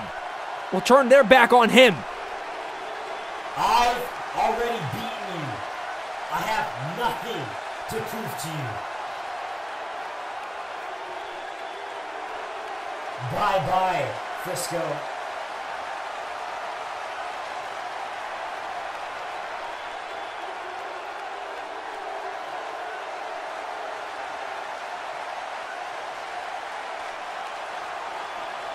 Just Peyton just leaves the arena. Frisco, just furious. And I'll just give him the bird for good measure, too. Oh, it makes me sick.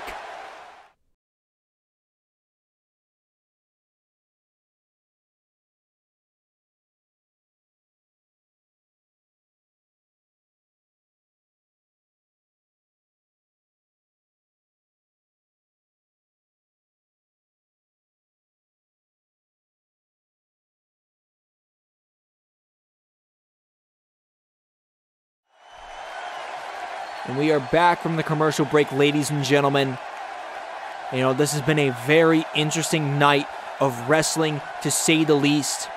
And we still have a few more matches to go, as up next we are going to see the sensational Juan Santos go up against the wonderful Bogan. And this one has been a very personal story between these two men, as Bogan has seeked out very personal information about Juan Santos.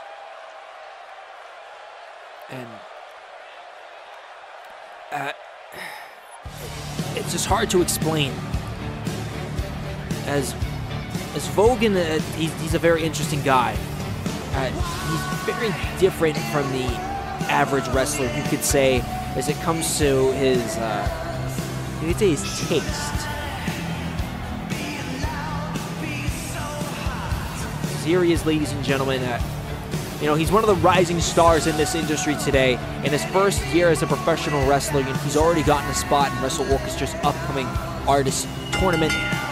He is a spot in the legendary Legend Wrestling King of New York tournament.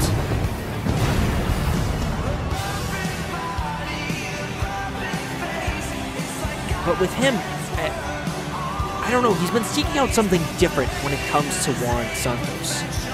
As I said before, he's been seeking out personal information about him and has gotten contact with his father. And he's been taking some memories and bringing them to light about Santos' past that Juan just really doesn't want people to know about.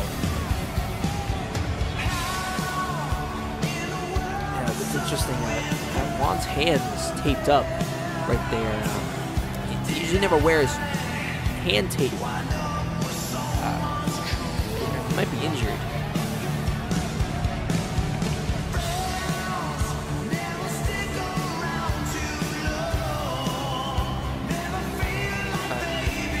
Nonetheless, sorry about that. But again, he's been seeking out some personal information when it comes to his father. He has talked to Juan Santos' father, talking about the legacy that Juan Santos is a part of. He's a third-generation superstar, as his grandfather was a luchador, his father was a luchador, and both of them wrestled under the same name, both having the same mask, as that is a part of the Lucha Libre heritage. But Juan, he didn't want to be a part of that. He didn't want to be,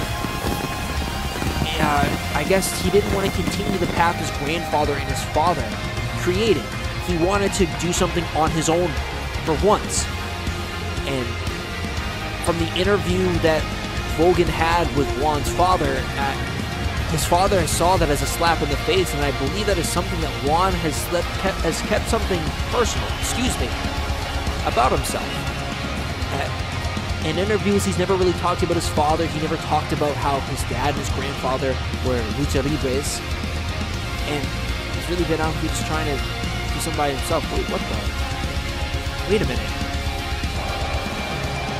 What's that under the tape? What? Wait, I think those are knuckle that's a knuckle duster. Oh, wait, trying to get the upper hand, but Juan, throwing him to the outside. Oh my God, huge belly-to-belly suplex to start off the match with Bogan trying to get a cheap shot out of the gate. Running back in the ring. Oh, and Juan, now he's ready for a fight. And I think Bogan is too. A referee running in the ring. And here we go, Lee. Drop the brass knuckles right now, or you will be disqualified, and the match will be over. Drop the brass knuckles right now. Oh, the referee telling the rules to Bogan right here in the beginning of the match. Tell him to drop those. And thank you, referee. Finally showing order. Oh, Juan. Already furious. I'd be furious too, as Bogan was trying to get a cheap shot out of the gate. And there we go. Bogan has put away the brass knuckles. And here we go, ladies and gentlemen. Bell is rung. We are underway. Juan Santos versus the wonderful Bogan right here. Juan Santos already with the wrist lock. Bringing that shoulder block right to the socket of the arm of Bogan. And here we go.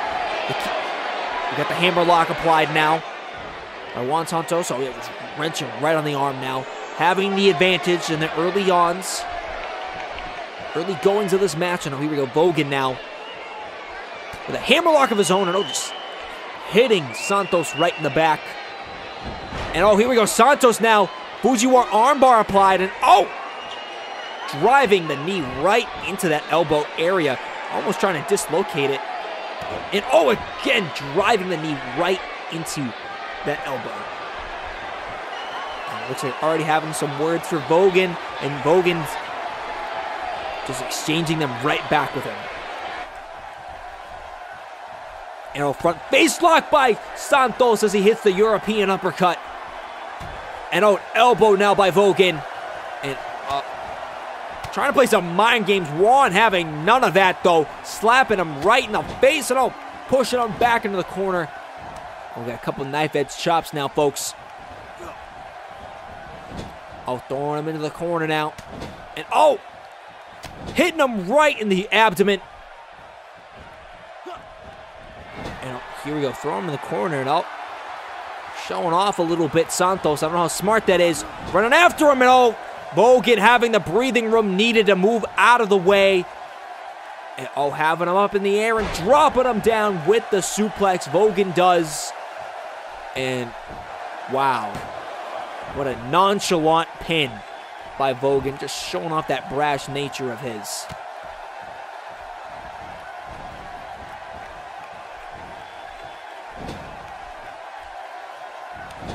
Here we go, Bogan in control. Staying on top of Juan after that suplex. And throws him in the other corner. And again, another knife edge chop by the wonderful one. Again, now into the corner, and a huge knife edge chop that time, bringing Santos to the floor.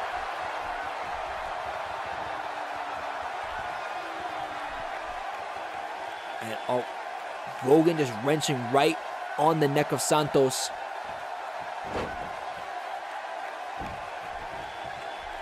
And this, as we said, it's been very personal. And you have to wonder, our microphones aren't picking up what they're saying to each other in the ring, but you have to wonder maybe if Bogan is saying anything to him in the ring as he just displays even more disrespect for Juan Santos. He's now driving his knee right into the back of Santos now as he has the straight jacket hold applied, now using Juan's own arms against him as he drives his knee right into the back of Santos. And he's nowhere near the ropes. His feet maybe near that bottom rope, but not close enough. He's not going to need it, though. And powering out of that, flipping Bogan right over him. And hitting him right in the jaw with that right hook. Throwing him off the rope, ducking down. Jumping over now. Once again, and catching him, wheelbarrow. Bringing him down with the arm drag, but running a little tired afterwards. No needed, though. Still staying on top of Bogan. Going for the pin now. 1, 2. Only a 2 count.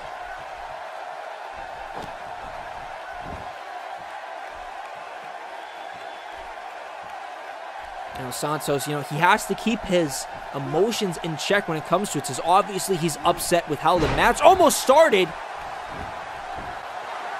But he can't get too aggressive as he goes to the pin now. But only a 2 count. As I was saying, he can't get too aggressive, so he could he could disqualify himself if he keeps beating down on Bogan, maybe in a corner of some sort. Maybe if he gets so mad at him that he brings a chair into this, he has to keep his composure.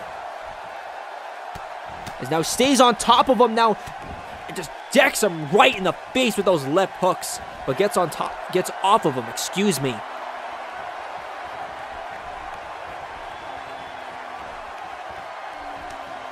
Bringing the groggy Bogan up to his feet and giving him a nasty kidney punch. And ducking down once again, trying to wear out Bogan. And drop toe hold.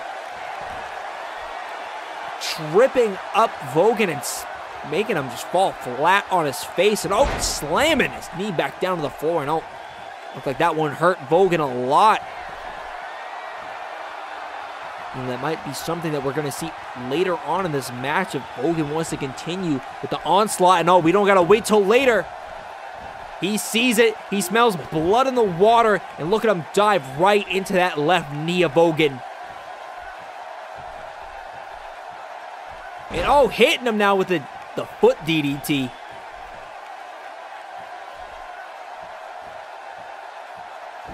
And oh, here we go. We got a submission hold applied. Now Bogan has to be careful. He's nowhere near the ropes. He's going to have to either find a way to get to him, tap out, or find a way out of this some other way. And oh, finds a way out of it. Oh, just clobbering. One right in the top of his head. And oh, hitting him with the super kick. And oh, huge discus clothesline. Could this be it? And no, it is not, folks. The sensational Juan Santos still in this one. And again, another pin and another kick out by Santos.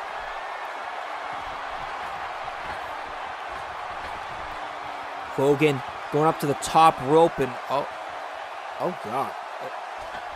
Putting some style points on the splash, but all of that for nothing as here we go, Santos doing a little dance of his own as he hits now Bogan with the exploder suplex right into the corner. And it looks like he's getting fired up here, ladies and gentlemen, as he hits him with another one.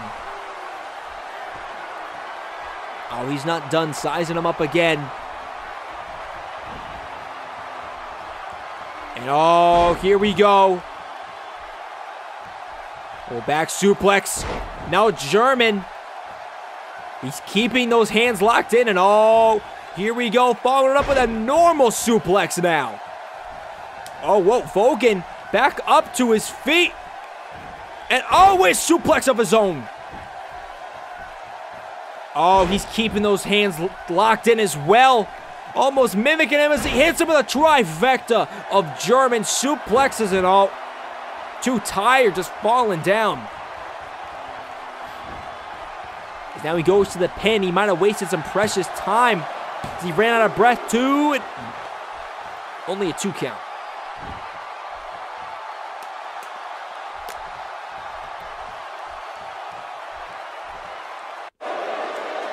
Here we go, Bogan having the front face lock applied, grabbing Santos by the neck. And bringing him to the ropes, and oh, just throwing him to the outside. Oh no.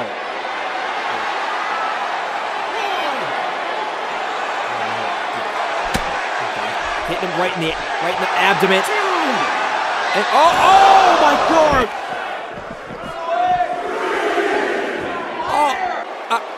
What did I just witness? Bogan just dropping Santos right on the apron. This could be it. No, it is not it. This match continues. Somehow.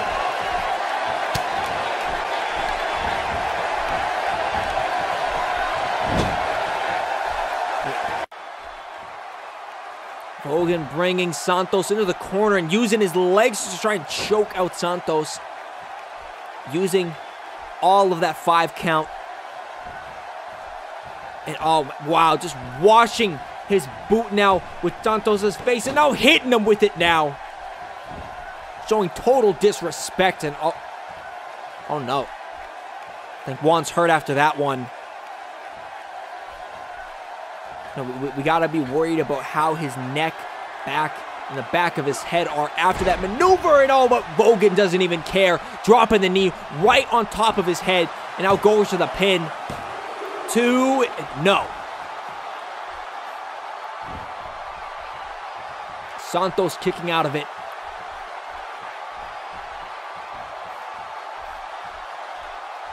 Bogan staying on top of it now, but oh, wait. One, breaking out of it. Throwing Bogan in the corner. And oh, hitting him with a knife-edge chop. And oh, wait. Oh, has his legs wrapped around it. Oh, he's trying to choke him out over the rope. Oh, wait, Bogan. Oh, bringing him back in with an inverted Alabama slam. Oh, wait, he's not done. And oh, hitting him with the ripcord lariat. Oh my God. Just twisting Santos's body in mid-air with that maneuver. Oh, he's not done though. And oh, hitting him with a clothesline. He has his arm still locked in. Hitting another one now.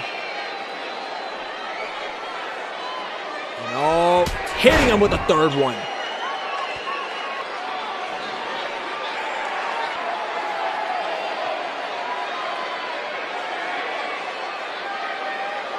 Now Bogan in full control of this match. Just methodically moving around it. Oh, wait. Oh, Santos! Hitting a DDT out of nowhere. Could this be it? 2. No! Bogan somehow kicking out at 2.9 almost. Wow. Santos making quick work though, going up to the top rope, trying to go back to his bread and... Whoa. Oh, no! Bogan now catching him with the Boston Crab.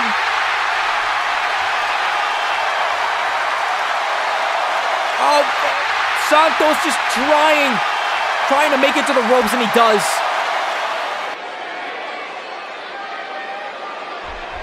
Oh, Santos just trying to make it back up to his feet. Bogan just grabbing him right by the neck. What's he looking to do? And oh, just clobbering him right in the head with those left punches. Oh, staying on top of him, putting a little combination on it, boxing style. Hitting him with these right hooks now, and oh, got a left hook now, left jab, and oh, bionic elbow. Even more now. Oh, jeez, and oh, gut kick, and oh, huge uppercut. Wow. What a fury of offense, but one coming back. Whoa. Both of these men getting up to their feet. Okay. And oh, Bogan hitting him with the body splash in the corner. Hitting him with the snake eyes. Going off the ropes. Big boot. Off the ropes again, and a huge leg drop by the wonderful Bogan. And oh, one up to his feet, and ouch! Double axe handle, the other one. Oh, going off the ropes, and oh, huge clothesline by the sensational one. And oh, Bogan thought he had a little breathing room, but Juan getting back in the ring. And oh, huge fisherman suplex by Juan Santos. Could he win? And no, wow. That was a close one, folks.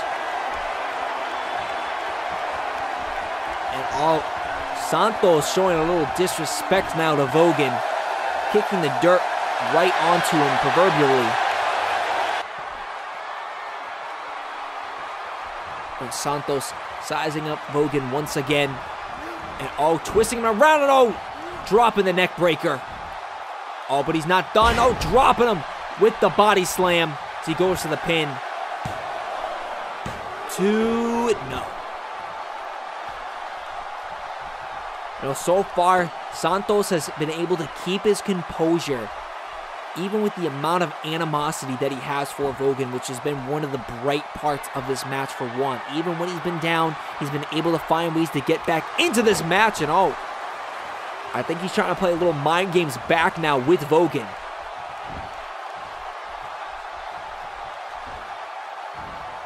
And oh, just snapping the neck now. Goes to the pin. 1, 2, no. Well, this match continues.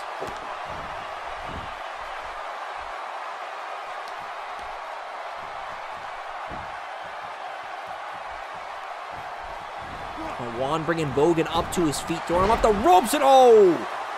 Hitting him with a clothesline. Juan's not done, throwing him again into the ropes. Oh, trying to go for it again, Bogan. Oh, God. Juan to the outside. Wait, what's he doing? Bogan on the top rope. And oh, dropping down with the double axe handle.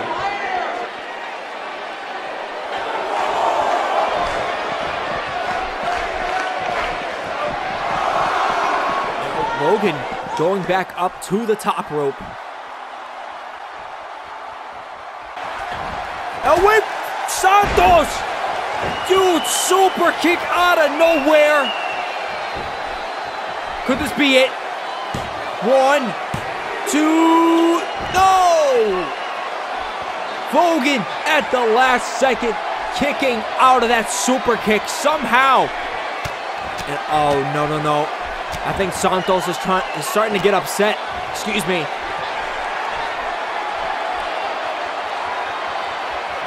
No, we gotta be careful. Juan needs to be careful about that. And bring him to the center of the ring. What's he looking to do? He's going up to the top rope once again. And oh! Whoa! Oh my God!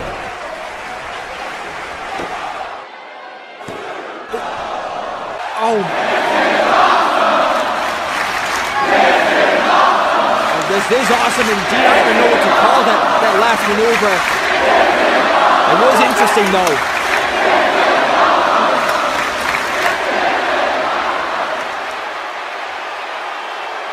Now, wait. Oh my God.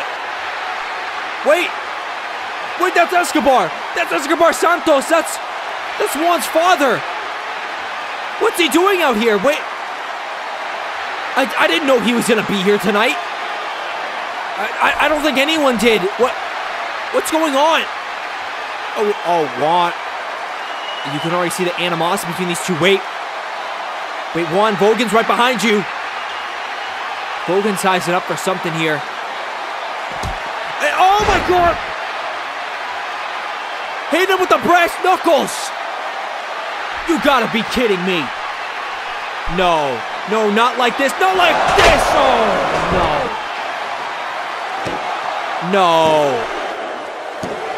You gotta be kidding me.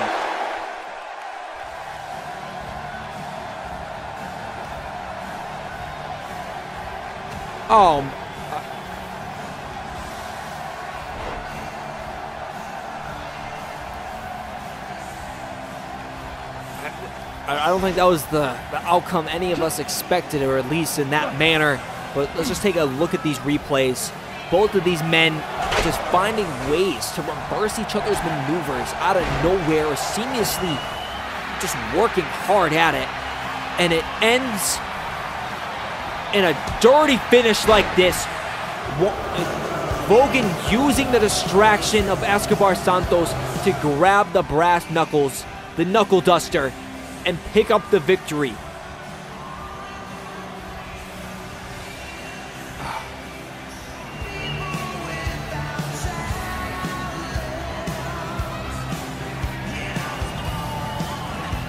And look at Escobar. He's celebrating. Wait. No. No, he's giving Bogan a chair. Wait, what's going... Oh, but gee... They're telling the referee to get out of the ring. And, oh my God! I'm just slamming that chair right across the chest of Santos. And wow, are you serious? Oh my God! Juan's own father, his own father, hitting him with a chair.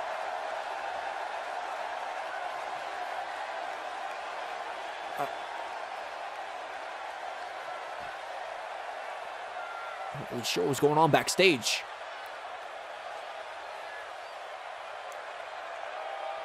But ladies and gentlemen, it is that time of the night, and we are moving on to the main event of the evening. It has been such a great night and has been leading to this.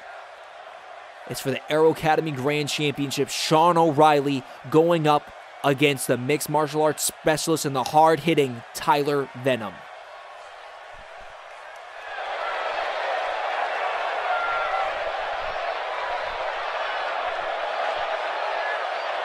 Hello, Arcadia 3. Tiffany Arrow speaking. I'm terribly sorry I couldn't be there in person tonight to deliver this message, but as you can all imagine, being the chairwoman of our own company can be rather taxing at times. Oh, what company? I'm so glad that you asked. I'm referring to Aero Academy, of course. The show that has taken the whole wrestling world by storm, where veterans and wrestling hopefuls alike all come together in the common goal of never stop striving to get better.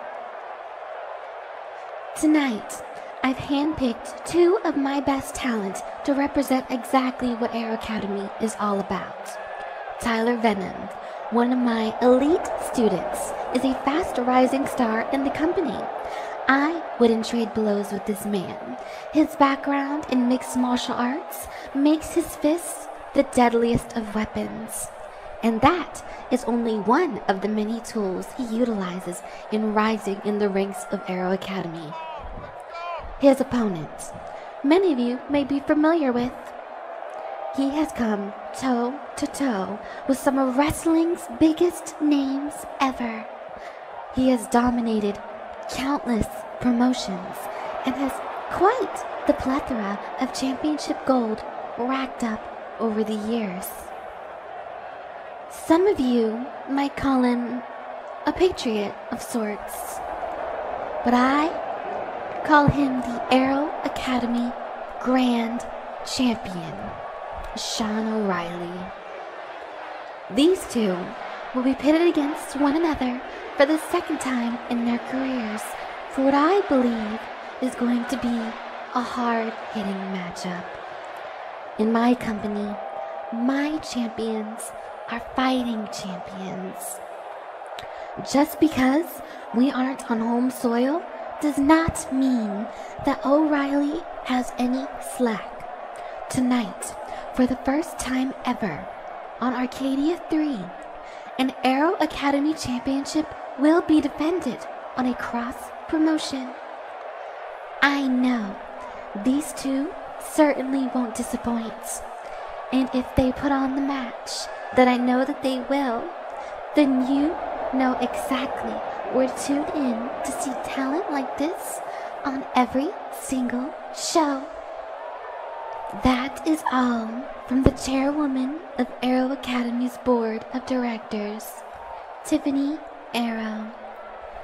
I hope you all enjoy the rest of the show. Well, I wasn't expecting to hear from the owner of Aero Academy herself, Tiffany Arrow, but she has summed up this main event match perfectly. And obviously, why wouldn't she? It's her show.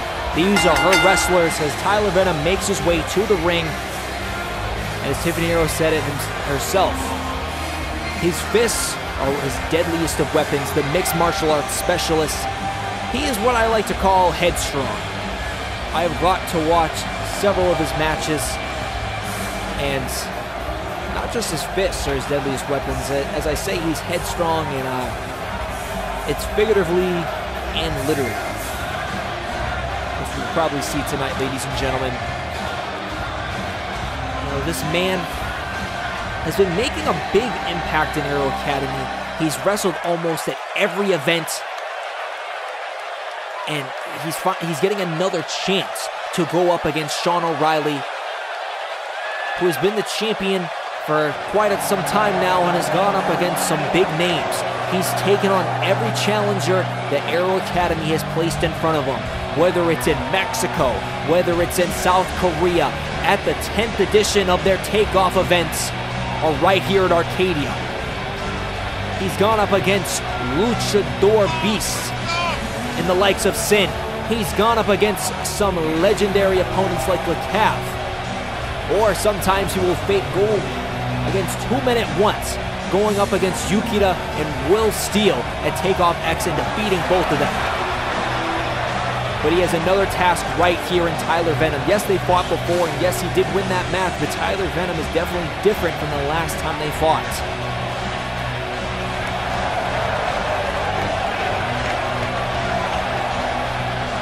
Last time Sean O'Reilly was at Arcadia, he was up against Eric Rivera, and he ultimately lost that match. So I don't know. It could be the type of environment that Arcadia brings. Sean O'Reilly, this could be a loss for him. We're not sure. This is the first time that he is defending the Aero Academy Championship outside Aero Academy. This is different ground for him with at least this championship of his. And this is the first time Tyler Venom is ever wrestling outside of Aero Academy at all. This is different for him at all. These are different fans. This is a different environment. So both of these men are definitely going to have to figure out what to do in the beginning moments of this match as both of them stare each other down. And we are underway in the main event, ladies and gentlemen. Sean O'Reilly, Tyler Venom, and going into the collar and elbow tie of Tyler Venom, winning quickly with the headlock. Getting the better of the Patriot. And we got a high key lock now. Sean O'Reilly getting out of it into a hammerlock, bringing that arm around him. Yanking on it a little bit. But Tyler Venom now getting behind the champion once again. And just hitting the back of Sean O'Reilly, having a hammerlock of his own. Sean O'Reilly now, bringing it down into a Fujiwara, not to the fullest extent, but still wrenching down on that arm, using that body weight advantage of his. And Venom slipping out of it, and again, another collar and elbow tie-up between these two men. Sean with the waist lock, and just powering Tyler Venom down to the floor into the grounded headlock. Venom now getting out of it. And both of these men just sizing each other down, and huge shot by Venom, and Sean O'Reilly returning it with a punch. Tyler does the same, and I don't think Sean O'Reilly liked that little taunting. Venom now catching the punch, and popping Sean O'Reilly right in the jaw. Getting the better of the champion in the early goings. Maybe he's learned from his mistake from the last time these two men have fought. And bringing Sean O'Reilly back to the ground, having him in the grounded octopus stretch, just yanking right on that arm, trying to stretch out that abdomen area, maybe trying to bring down, the stamina of Sean O'Reilly so he doesn't have to deal with those suplexes later, which Sean O'Reilly near and dear for. Sean O'Reilly getting that knee out of his way, and bringing Tyler Venom down with the hip toss. Excuse me there. Turning Venom around, trying to go for that suplex, but Venom saw it coming. Maybe it was a little too choreographed on Sean's part. And Venom again in control now, bringing the arm down into that arm lock and just yanking right down on it. Pulling Sean O'Reilly from the ropes too, bringing him more towards the center of the ring. Very smart by the mixed martial arts specialist. Sean quickly getting out of it. Releasing that arm again. Front face lock of his own, and slamming that arm down to the mat. And another hip toss now, dropping the elbow down on that left elbow of Tyler Venom. And Venom was quickly trying to get up, and Sean O'Reilly just kicking him right in the back. Again, Venom knowing how bad it is to be on the ground when Sean O'Reilly is in control, quickly trying to get up again. Sean O'Reilly staying on top of him despite that. Tyler Venom slapping the hand away, and this is what I was talking about, folks. Tyler Venom is headstrong with these headbutts, and slamming again his head into Sean O'Reilly's, jumping that time, and he's not done. He's not done, folks, as these fans count along with him as he hits 5 more headbutts to Sean O'Reilly. And I've seen this countless times, folks. It seems that he gets stronger with each time that he slams his head into somebody else's, which I don't know how that works, folks, but it just does with a man like Tyler Venom. And stopping Sean O'Reilly right in the jaw. Oh, here we go again, folks, with even more headbutts, bringing down the champion. And oh, just trying to stomp him out. Sean trying to stop him, but Venom finally getting the stomp that time. And he is completely fired up here, folks. He has the champion right on the ropes. Venom. Oh. Play a little mind games now, trying to play around with Sean. But oh! I don't think that was smart. Giving the champion breathing room as Sean hits a European uppercut on Venom. And oh! Hitting a fury of punches on Venom and following it up with another European uppercut. Oh, going off the ropes. And oh! Hitting the cannonball. Throwing all of his weight onto Tyler Venom. As he goes to the pin now, 2-0.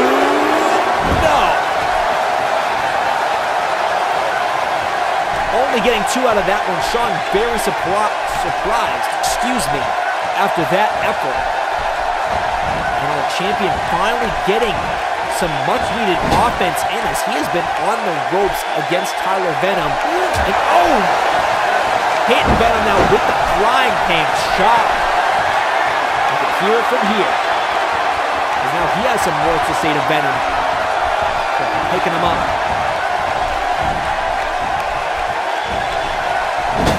Slamming his head right into the turnbuckle. And oh, hitting him with another frying pan chop. Oh, he's trying to go for a suplex. Tyler catching him though. And oh, hitting him with the slam. Now going for the pin. 1, 2, 3. No. So close that time. Tyler Venom nearly becoming the new champion. But Sean O'Reilly had something to say about it. Now Tyler Venom in control once again, keeping Sean O'Reilly in the corner.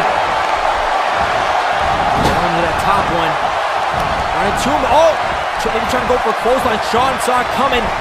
Throws him into the ropes and oh! Hits a huge European uppercut. Trying to take his head right off his shoulders. Could this be it too? No! Once again, Venom kicking out. A huge deadly blow by Sean O'Reilly. You can see Sean O'Reilly holding his head, maybe showing the effects of all those headbutts from earlier on. It was probably dazed him. Maybe that's why he was on the rope for so long. But now, finally having some offense. Bringing Tyler Venom down with the Oklahoma Stampede. Again, holding his head. It looks like he's having a hard time going from maneuver to maneuver and grabbing Tyler Venom's arm and all bringing him up on his shoulders for the torture rack, using his own arm to stretch out that back of Tyler Venom. Oh, just look at him jump up and down, just stretching out all the body parts, excuse me, of Tyler Venom. His neck, his legs, his back. Oh, Tyler Venom finally getting out of it. Using that free arm that he had. And oh, bring it! Sean O'Reilly down with the side effect. Could this be it? Can we see a new champion? No! Now Sean O'Reilly picking out the last minute once again, but Tyler Venom smartly staying up on top of the champion this time. And oh, we got a triangle choke now. Triangle choke. But Tyler Venom, this is part of his background. He has him in the middle of the ring, smartly away from the rope. Sean O'Reilly trying to find a way out of this. I think he might.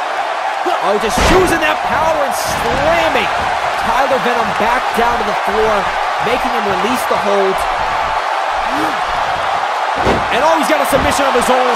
Sean O'Reilly with the American crossface. Nowhere near the ropes. Keeping that weight on that arm that he's working on earlier. Tyler trying to reach the ropes. He doesn't need to. He rolls out.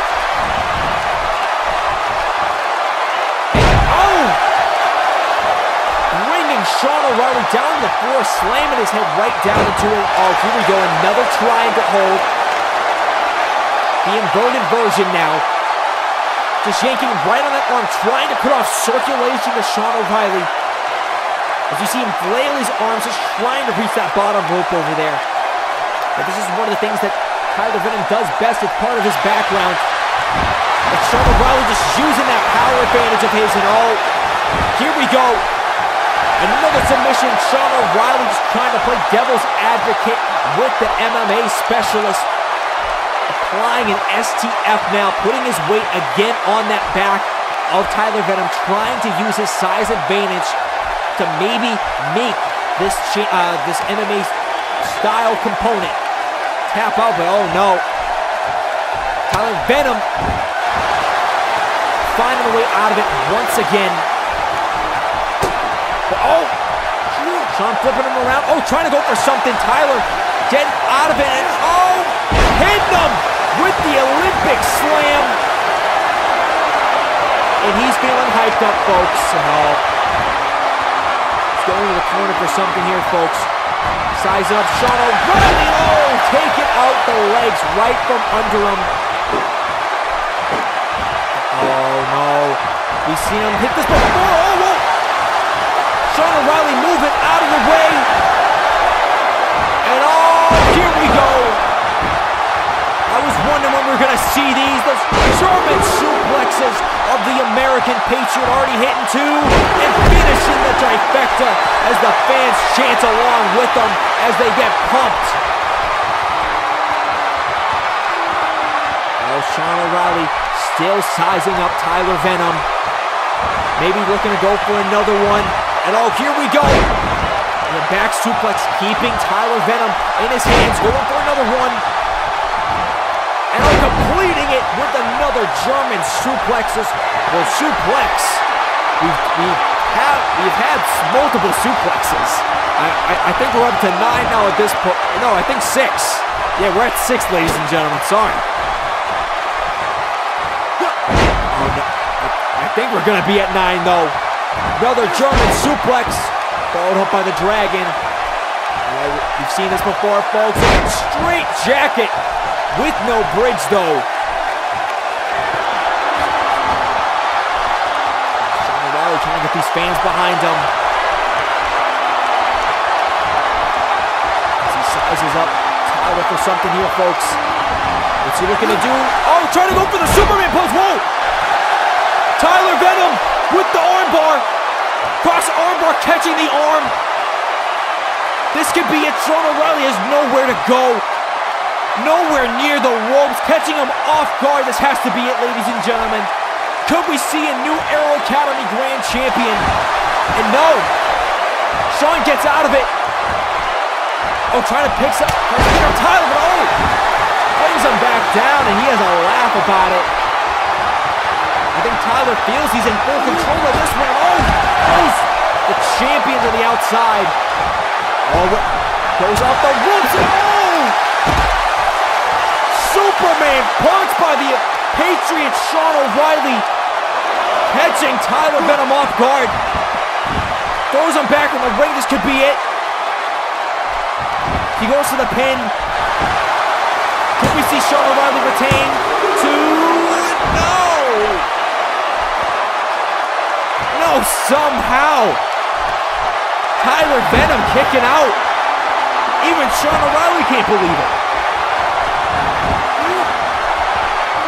And Sean O'Reilly trying to keep his emotions composed here as he saw Tyler Venom trying to get back up, and he keeps him grounded now with the headlock. Just trying to keep the pace down to his level, maybe trying to conserve some energy right here as well, as he just keeps yanking right on the head of Tyler Venom in that neck area. Maybe trying to work from that Superman punch and those German suplexes from earlier. As he still has this in, just for the time being. Tyler Venom picking up some energy, and oh, busting out of it. Oh, hitting the champion in the gut. And, oh, what's this? Oh, scoop slamming. Oh, hitting the champion dead in the face with that punch. Oh, Sean O'Reilly rolls out. Oh, Tyler Venom trying to go for it again. Sean getting back in, and oh, Tyler saving himself. Hitting him with the back clothesline. 2-0. Again, Sean O'Reilly kicking out. Tyler can't believe it. Goes to the pin again. 2-0. He still can't believe it. Catching him off guard with that clothesline. Sean O'Reilly quickly got back in the ring. Sean O'Reilly still groggy and probably still is. Looks like all this damage to Sean O'Reilly's head has got to him. Dropping a one knee, referee having to get involved. Sean O'Reilly with some breathing room he needed. Hitting right in the abdomen. Oh no. Tyler, hitting him right back. Hitting him with some more punches. Sean still trying to fight back somehow. Throwing the haymakers. But this isn't just any man he's fighting with, this is a man trained with those fists. Sean O'Reilly still punching him, and again, Tyler Venom going back and forth, huge uppercut. Again, Sean O'Reilly, when both of these men going back and forth, it's like a boxing match almost. Going to the corner, moving out of the way of the European uppercut. Hitting the high knee.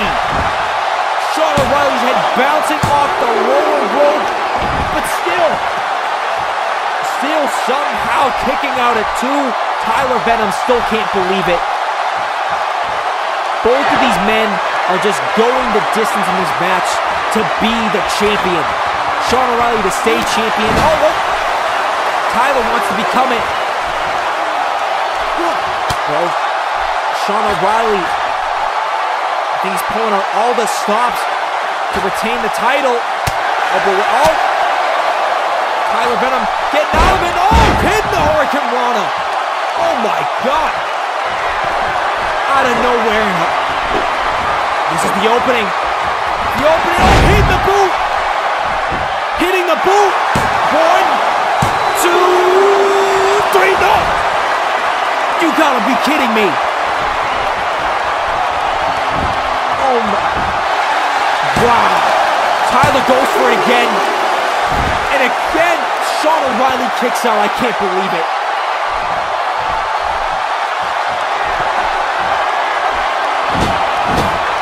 I think Tyler's just trying to hype himself back up again.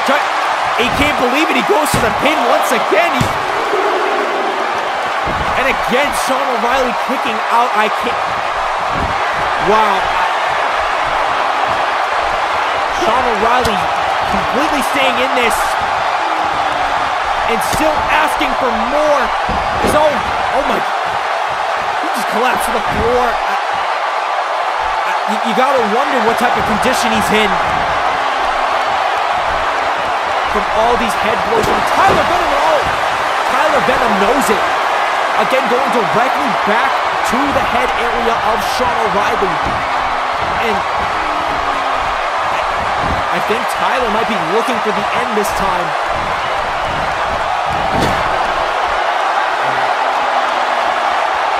I think he's calling for it, folks. That's his calling card. Going forward. Oh my God! Buckshot out of nowhere. Oh my God! 2, 3, and that's it. Sean O'Reilly out of nowhere with the buckshot stunner. Retains the Aero Academy Grand Championship. Let's just take another look at this match, folks. The entire way, Tyler Venom was training to go up against Sean O'Reilly. And some of the things he just couldn't account for. Just like maneuvers like that. And he thought he had him right here. Catching him from the top rope. Hitting him with that big boot, it wasn't enough. And he was going for this. That's the calling card he goes for. Trying to go for that sliced bread. And Sean O'Reilly somehow moving out of the way, switching that momentum, and hitting him with that buckshot stunner out of nowhere. And he is still the Aero Academy Grand Champion. Wow, that was just What a way to cap off the night, ladies and gentlemen. Wow. That both of those men laid it out all on the line. And both of those men deserve respect for not only what they've done tonight, but what they did representing Aero Academy. So that's what the brand's about. Both of those men have been striving to become better each and every day. And both of those men showed that they deserve to be here in the wrestling business. But that's all for tonight, ladies and gentlemen. I thank you for joining me in this night.